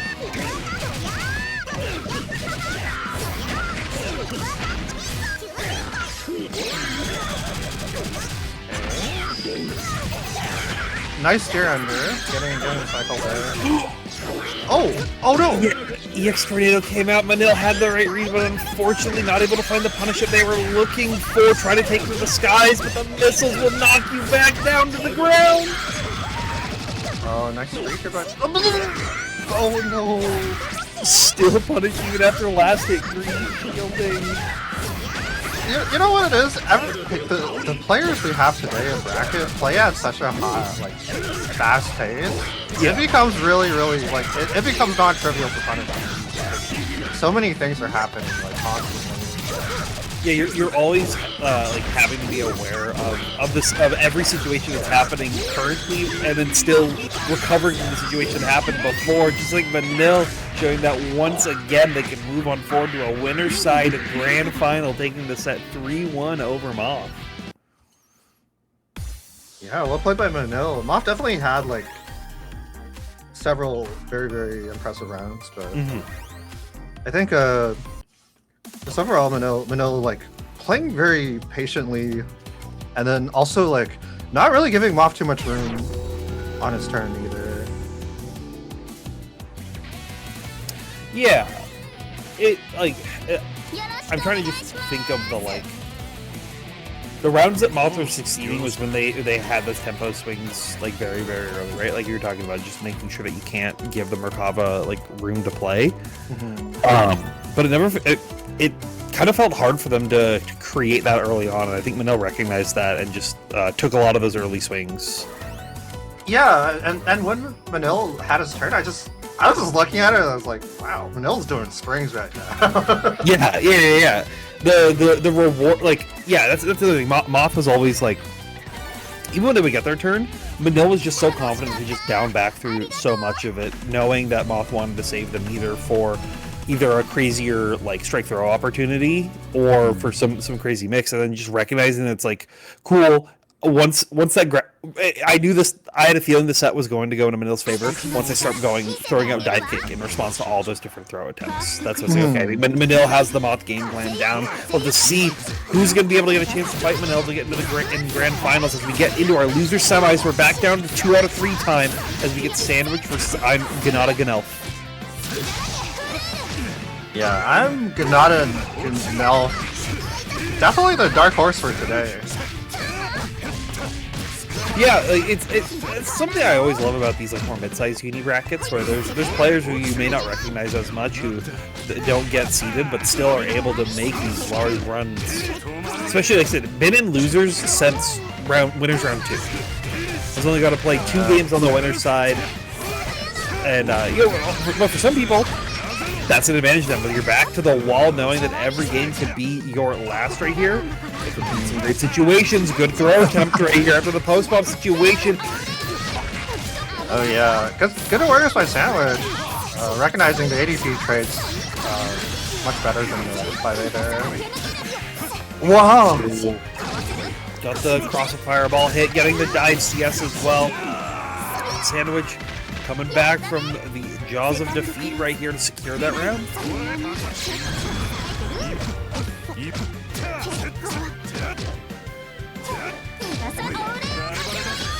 Okay. Ooh, run up throw, interesting. Yeah, I think expecting that layer early from Sandwich right there, but instead getting advantage off of it, clearing out the see this follow-up bomb set on top once again. This is something that I have been noticing from Gnot that I'm wondering if other players are going to be able to recognize, which is I think they're very good at varying up their bomb-oki options on the person they're playing. Like, it's never been doing the same thing to a different round that we've had them on stream, but they like going for the same option again and again and again. It's going to work out for them this time, but if Sandwich can find an adaptation and recognize that, like, they're going to go for bomb set, run up throw on the next one, that maybe they can get out of that situation. Maybe Gnelf is banking on that to try to go into that next layer at this point, but we'll have to see so far. Yeah, here we go. Here under. Going for this time. Oh yeah. That's not a safe BP there for Sandwich. Here we go, another bomb. E6B though, okay. I'm gonna making me eat my words after going for a couple of options, getting me as mixed up as sandwiches as we continue to get locked down into the corner. 214 CD grab. Oh! I think maybe was looking for CDP right there in the cancel right there, but got 236 instead on accident. And now getting opened up by the 66C. This is the kind of tempo swing that Sandwich needs.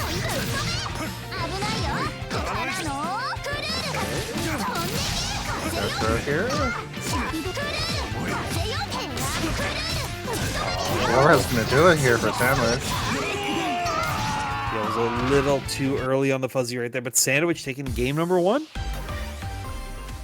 And this is a semi, so it is a first and 2 for these two.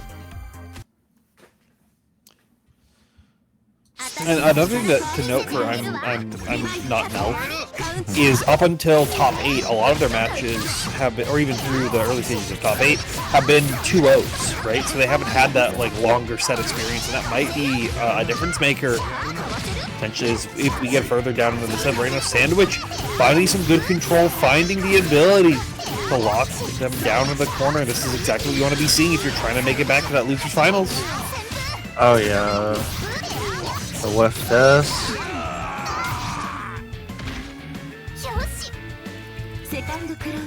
Really comfortable round for Sandwich here. Ooh! I really like the options that Not an Elf is showing on the 2DC here.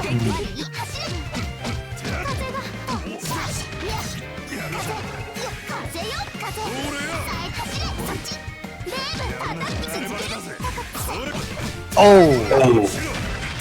So the green shield visual hadn't shown, but actually the sound effect played. I'm not sure if Sandwich recognized that or not.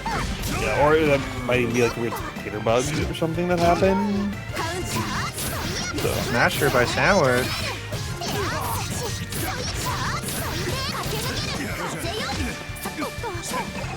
Pushes away, trying to play that 5B footsies game. Wow, 2C now? Oh, nice dive right there, doing a great job of clearing any kind of horizontal movement that I'm Not an Elf had. Trying to mix him up with the corner, but it's not going to work out just yet. Catch him with the 2C, but no punish.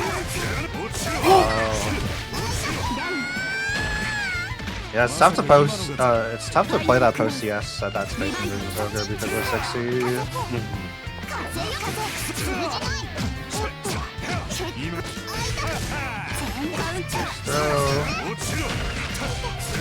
I think Sandwich tried to ADP on Wake Up, expecting I'm Not an Elf to respect ADP.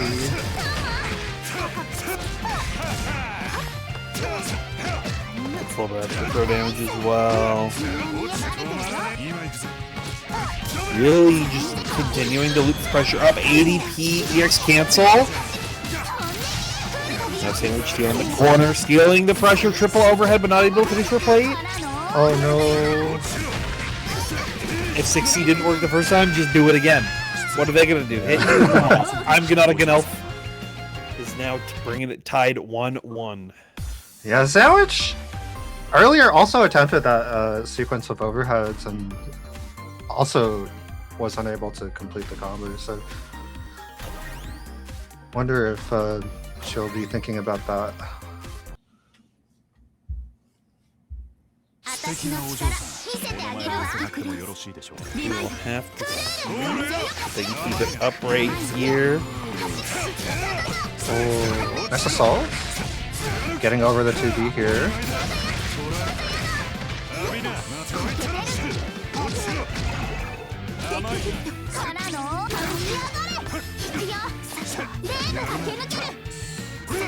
Ooh. I believe Ogre 6C will actually punish the dash too, so I wonder if I'm Not an Elf will pick up on that.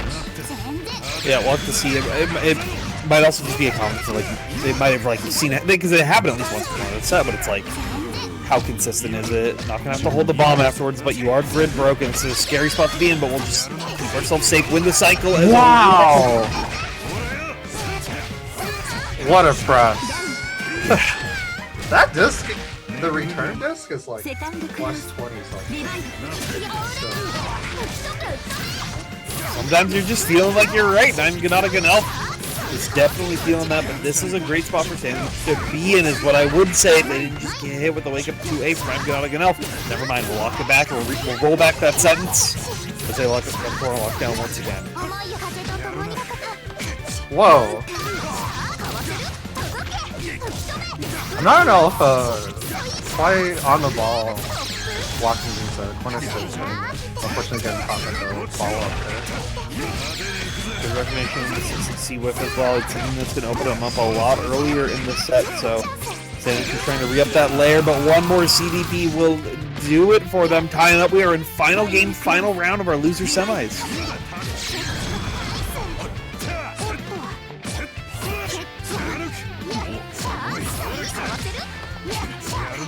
Alright, Sandwich does have a resource lead here. Wow. Gets for the fireball, but... Oh... This is so back and forth right now. Yeah, it really is anyone's game. Just, we can find the bigger openings, CS the plus frames, good blocks from Sandwich, but you can't block throws. Challenge.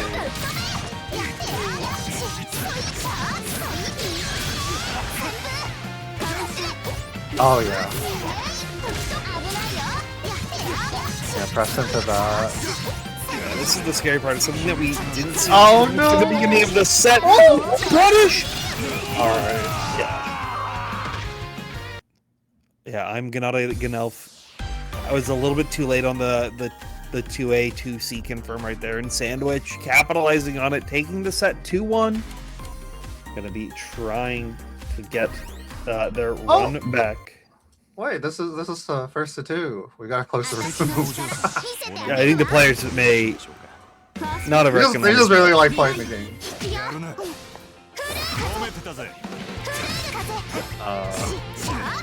Yes! Yeah! You get the live ASMR reaction of what's happening in a UNI2 match.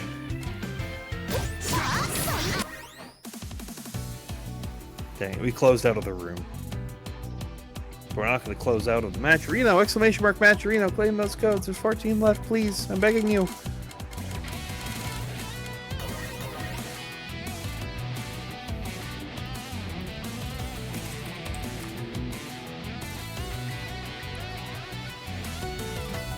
There's so few codes left. There's more than 14 of you in here. I can see this. I'm looking at the Twitch viewer count right now. You can do it. We can make all of these gone.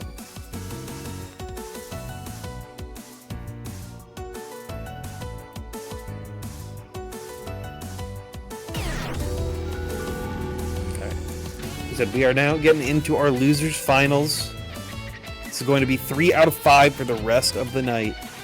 Montoon versus Sandwich, who, while being on the same side of the bracket, didn't play each other, as Under Zerdo beat Sandwich 2-0 in the first potential match that they could have played. So, going to be a first time for them, at least on this Boston Blue beat.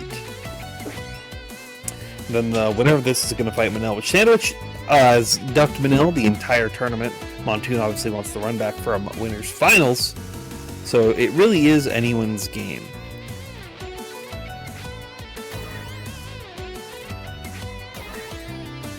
Oh yeah, these two haven't played each other today yet.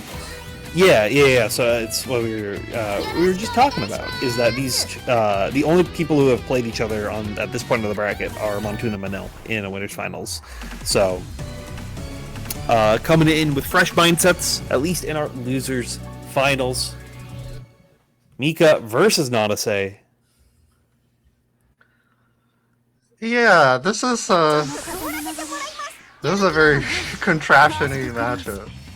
These two characters They could run into each other's stuff in pretty funny ways. I think it's a similar thing to what we were talking about before with the players that we have, with how like high APM everything is, right? You just have to really be on your toes, and I think that's where Mika's gonna succeed, right? Especially a player like Montoon who loves to live in the scramble. It can be very advantageous for them, and we've also seen this kind of situation before where Montoon maybe doesn't get the right reads in the first time, but gets the player information. It's like, okay, I understand how you're thinking in a lot of these situations, and I know what I need to do, but Sandwich is backing off and fighting a good 5B with punish.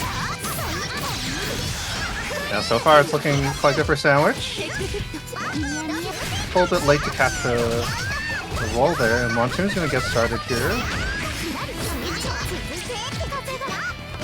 Whoa! Okay, nice VO. Yeah, I was, I think, looking for C Fireball right there, but Montoon coming up close. Continuing to lock him down once again, but Whoa. did we trying some straight hits? Alright. Montoon is back in control here, though.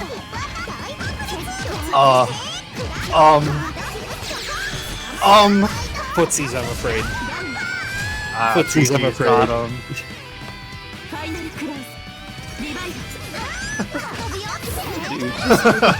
Yeah, sometimes, like...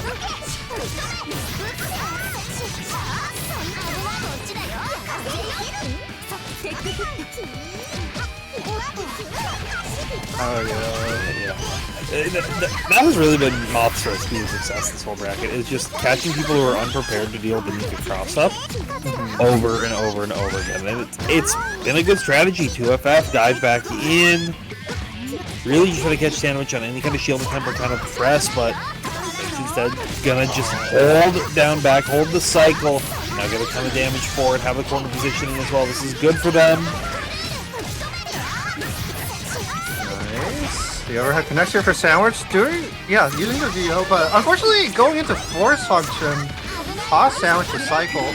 But it's fine. So, sometimes you just want to live like you can VO strip again. That's what Sandwich wanted to do to secure the round 1-0.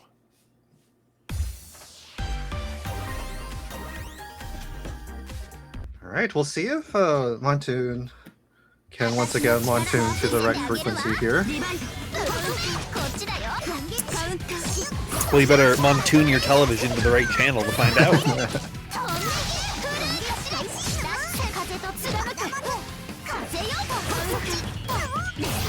Yeah, so far, Sandwich is really like getting away with a lot of these like -2 situations with backdash. I wonder if Montoon will pick up on that and commit something like a dash beat.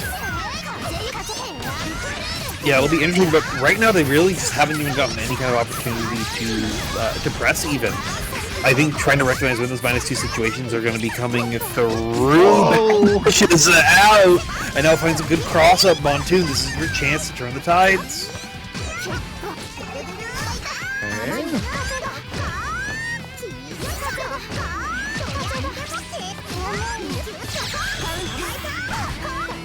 Oh yeah. The whiff down missile into 214C. Oh! Celestial not even gonna matter. It will matter for a little bit of that meter refund though. Sandwich still able to go into this with 100 in the pocket. Should be good if they want to try to keep this streak up, but Montoon finally catching him out in the early stages. This could be what they were looking for. Wait, that's a 3.9. No Vorpal, what the? That was so much damage. Oh! Oh, it doesn't go for the air unblockable right there. Wasn't ready for it, but the dive CS will be what catches Montoon. Out, B-Disc set as well, and gets a throw, no grid break, but it's fine. We take those where we can. Okay, Sandwich using the VO to keep turn here. Nice roll by Sandwich. I love using the Mika missile as a thing right there, but unfortunately for Montoon, Sandwich wasn't fading on it just yet. Just fade away. Ooh. Okay, another 2-2 starter. This might kill, yeah.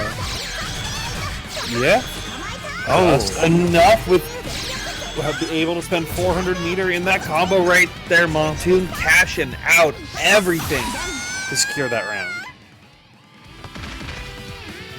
Wow.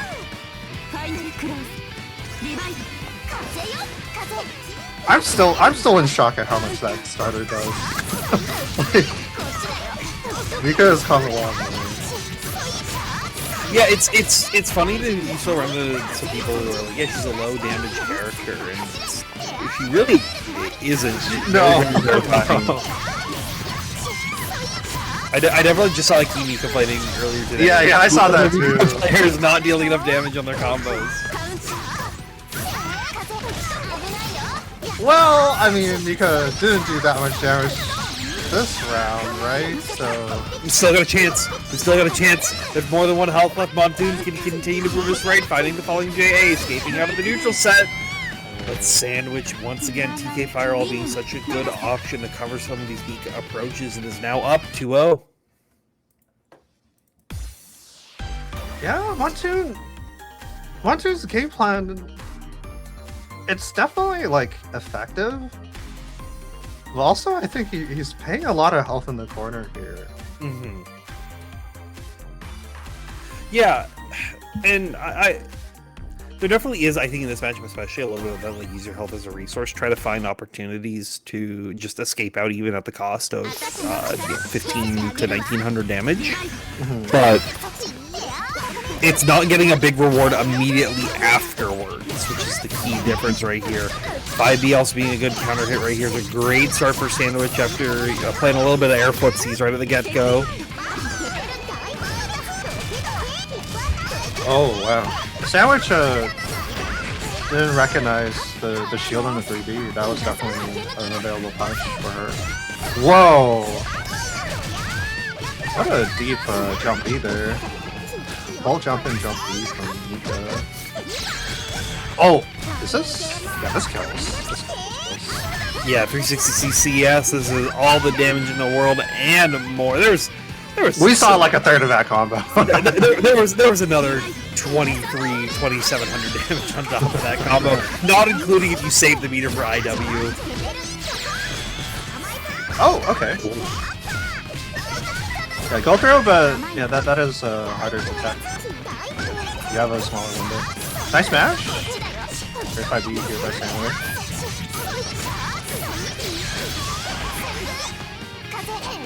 A good disc set as well. Catch him with the overhead once again. Ooh, nice shield.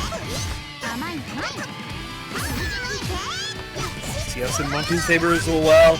And you saw Sandwich, I think, was expecting the CS immediately to go for some nick. Montoon's holding on to it, saving it now.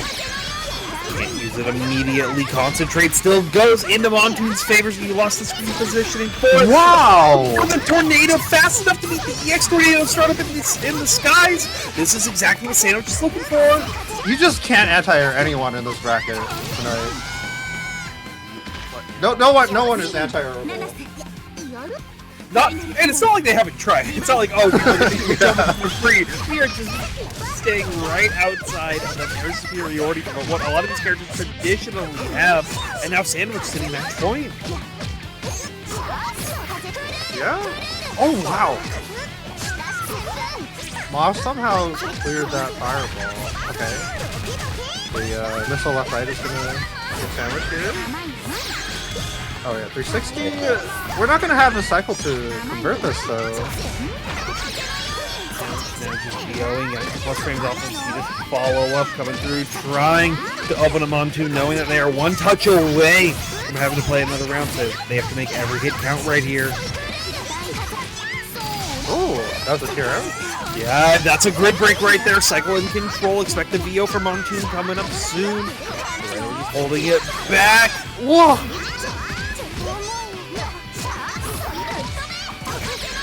Oh no! You're gonna be just shy of that 100 meter to go for a CVO ender right there. With one touch for either player, and that last hit will do it. Sandwich takes the set 3-0 over Montoon. Wow. That was like a really close 3-0. Yeah, that like almost every other set has at least been like X1 Yeah. in our top 8. That was a 3-2, but only reported as a 3-0 in actuality. I think just a couple interactions slightly took over into Montoon's favor. Completely different set, but that's going to be Sandwich moving on forward, coming in from that loser side of the bracket to fight Manil now. All right. Yeah, so we're gonna get two players who haven't played each other yet today. And I think, based on which players are present in their regions, both of these players should be pretty familiar with the character matchup. Yeah, Manil being he's Quebec. Yeah, but he's definitely played against both. Yeah, it's a bit like being in East Canada, right? Like having the repetitions versus both. Sandwich, I'm not as familiar with where they are offline. So Sandwich is Midwest, which means Midwest. Okay, yeah. they've definitely played against like Atari. That's the home of Merkava players, the Midwest. Yeah. Here we go now into our grand finals. Manil on winner's side, Sandwich on the loser side. Whoa! Oh. One thing I am curious about is I think a lot of Manil's success throughout this tournament has been sort of what you were just talking about right before we got on this, of like the ability to not be anti-air and just like avoiding a lot of these situations and maintain air superiority. But Sandwich not only is good at calling that out against a lot of people, but also like Nanase tools are just very good at dealing with that. Yeah, so I'm very curious to see if Manil's gonna be able to make that same kind of game plan work, or if Sandwich is gonna find some great adaptations. Right now, this first round has really been going into Sandwich's favor. Oh yeah, and you can't fly away from that move, I think, unless you're absolutely full screen. So they see them running up on the ground a little bit close right here, though. A 5A stagger from Sandwich will be coming out to allow them to secure the first hit of the round.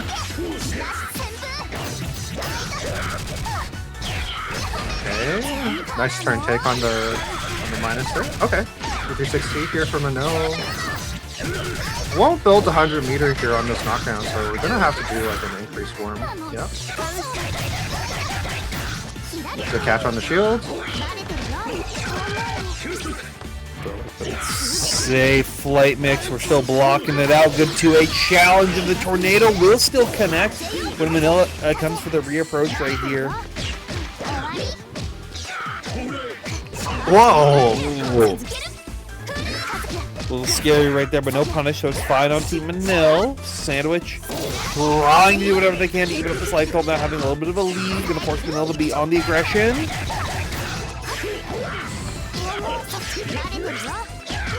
Nice block by Sandwich here. Oh! Manil looking for the 4B to catch him lacking, but instead we just press that ABCD macro right as we feel a gap. Just guarantee this round to take game number 1. I think that Ilex was guaranteed, actually. After anything? After the 2C? Is there a big enough gap for anything to work on? Dang. Well, Merkava can rebeat into 2A, in which case yeah. But Merkava 2C is a minus 15 button. So yeah. Actually, that was quite the brilliant Ilex to take the game.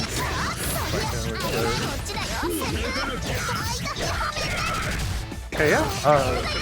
Manil has been very comfortable against these like -2 situations with Gnot. They're just ready to press. Okay, nice.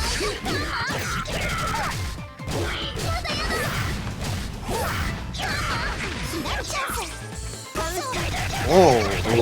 Okay, finding grid break, but tosses him out of the corner for it. Instead, one more 2-1-4 from downtown will do it. Manil getting around on board.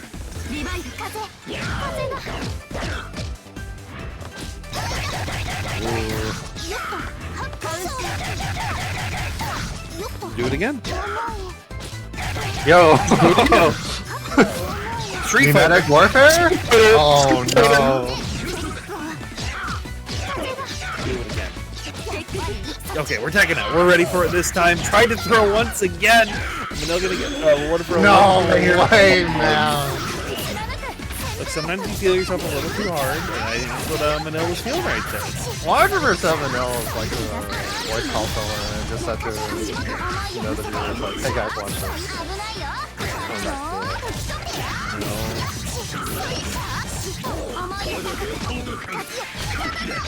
Oh! Anti-air? Yeah, and he gets the side swap off of it, so going to be able to guarantee enough damage to close this round and brings it up 1-1.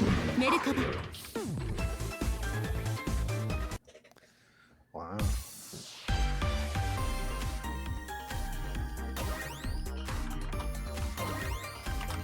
Definitely taking the time in the delay right here just to deafen in that voice call. Don't listen to them anymore. They told them to IW. I won't do it again. Let's see. He's denying responsibility for that infinite. Okay. Oh.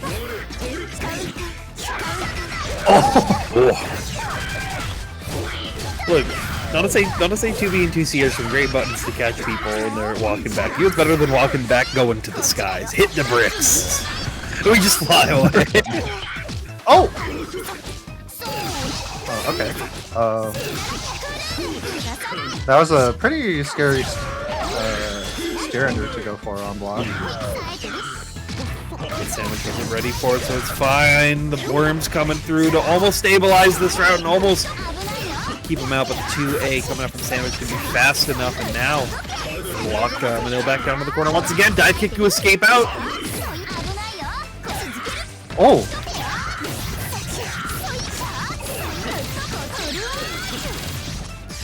CDP not enough.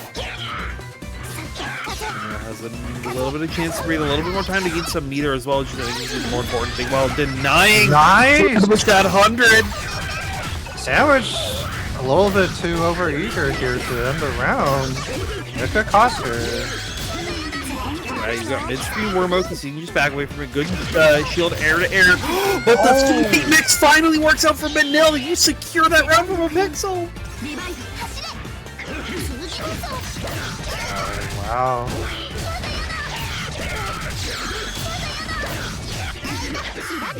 This round could go quick too. Okay, nice tech by sandwich. Ooh. Oh, great pickup here.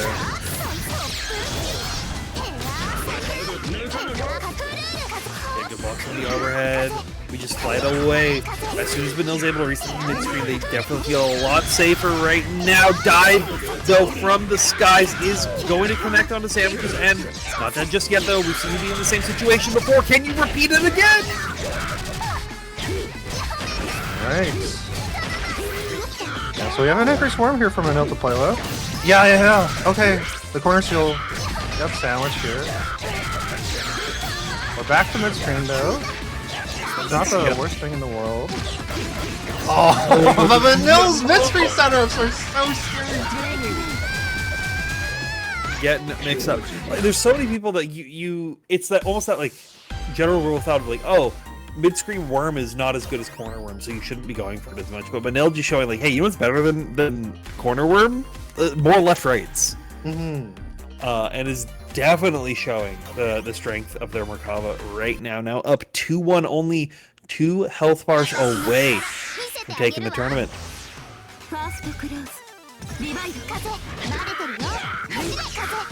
Yeah, I would like to see Sandwich sort of try to contest the setups a little bit earlier, because to get these left rights, Merkava has to like spend a long time in play, right? Yeah. You send an earlier backdash maybe, or like a mash of some sort. it could potentially save you from having to deal with that. And like Nanase 5A is good at also covering the skies if you're a little like late on the match, right, and they're coming close with the flight. So potentially could gain some advantage out of it. Gonna gain some advantage out of the Celestial, but yeah, like you said, the backdash coming through. Not a gigantic punish, could be a little bit more of an awkward hit, but we'll just throw after you shield by flying. Okay. Wow. Yeah, but 214C gonna be coming out for Manil to catch any kind of press from that full screen range from Sandwich. Now Manil sitting tournament point.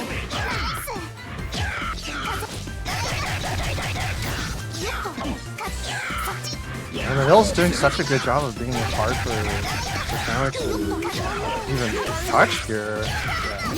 Oh, Assault JACS with the grid break as well is exactly what you want to be seeing. Gonna strip that cycle away from your opponent for a bit, so we just have to DP. We have to stay safe, but we're still crossing you up, worms or wormless. And Manil's gonna build 200 here and take the tournament. Ending with that infinite worth that will work this time and won't be blocked out right there from Manil. Taking the set 3-1 over Sandwich to beat your Boston Blue Beat Online June 24th winner. Well played. Well played indeed. Yeah, excellent stuff to them. Big shout outs to everybody who made the top 8. Also everybody who went to the tournament, obviously, but big shout outs to everybody who made through to our top 8. Good shout outs to Sandwich as well, making that long run through the loser side ever since winners quarters, losing to Under Zerto and almost making it through to the reset right there. But Manil will be taking it and taking the rest of those shares of that Matcherino, which you can still claim codes for. They're still in there. Exclamation mark Matcherino. There's 13 codes left. Claim them, please. I'm begging you. I'm on my hands and knees. Like, please, please, please, please, please, please, please, please, please. Yeah, get the codes. Get your friends to get the codes. Yep. There's like, if they have a social media account of some sort, that isn't Facebook. But only one social media code or one code claimed per person. Don't sign into multiple accounts. Yeah. Don't do that. Just get a lot of people to claim these codes. Because I know there's more than 11 of you watching this stream right now. So, chop chop. Claim them.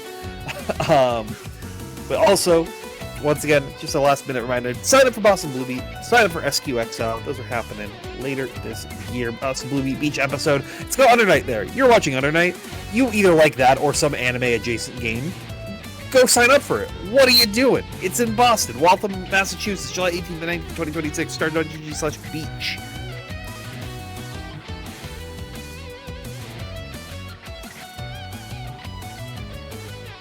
We got side games. Look, they got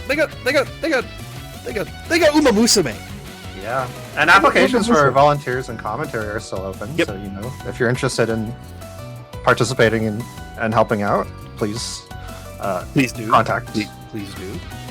And if you're like, oh, I've never ran a bracket before, I don't know what to do, they'll teach you. They got it. It's fine. Some of the best running this event, and they'll help you be the best that you can be. So please sign up now. Start.gg/beach, or for the side game, start.gg/sidebeach. So start.gg/SQXL. Registration is live for the event on the October 3rd through the 4th, the Durham Convention Center in North Carolina, featuring the Makai World Cup. So if you like some of that vampire action, please make sure that you sign up for that, or any of the wonderful anime games that are happening, such as all the Gears. They got Persona, they have the Avatar game, they've got Marvel Tokon, they got Current Code. More importantly, they've got Undernight, so you should sign up for that. No bias. But yeah, sign up now, start.gg/SQXL.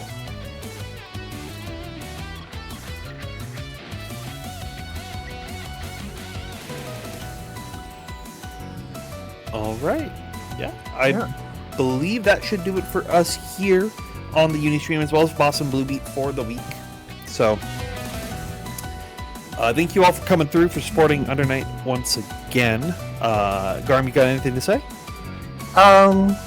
Well, Manil just won, so if you enjoy watching players such as Manil or playing against them, please come to UMAD. I think that's in August, at the end of August. So I don't have details on that, but just look it up. Yeah. or like DM me if you're super interested. Yeah. UMAD, the only fighting game tournament on this hemisphere that runs at a church. Or the only, because technically I think that French event did, but the UMAD venue sick. Every time I see photos of it, I'm jealous that I'm not there. Yeah, please pull up. If you're an American and you don't have a passport, get your passport now so you can pull up. Yeah, it should be a great time. Yeah, absolutely. But yeah, thank you all for coming through to Boston Blue Beat, and we will see you all next week for some more Undernight action.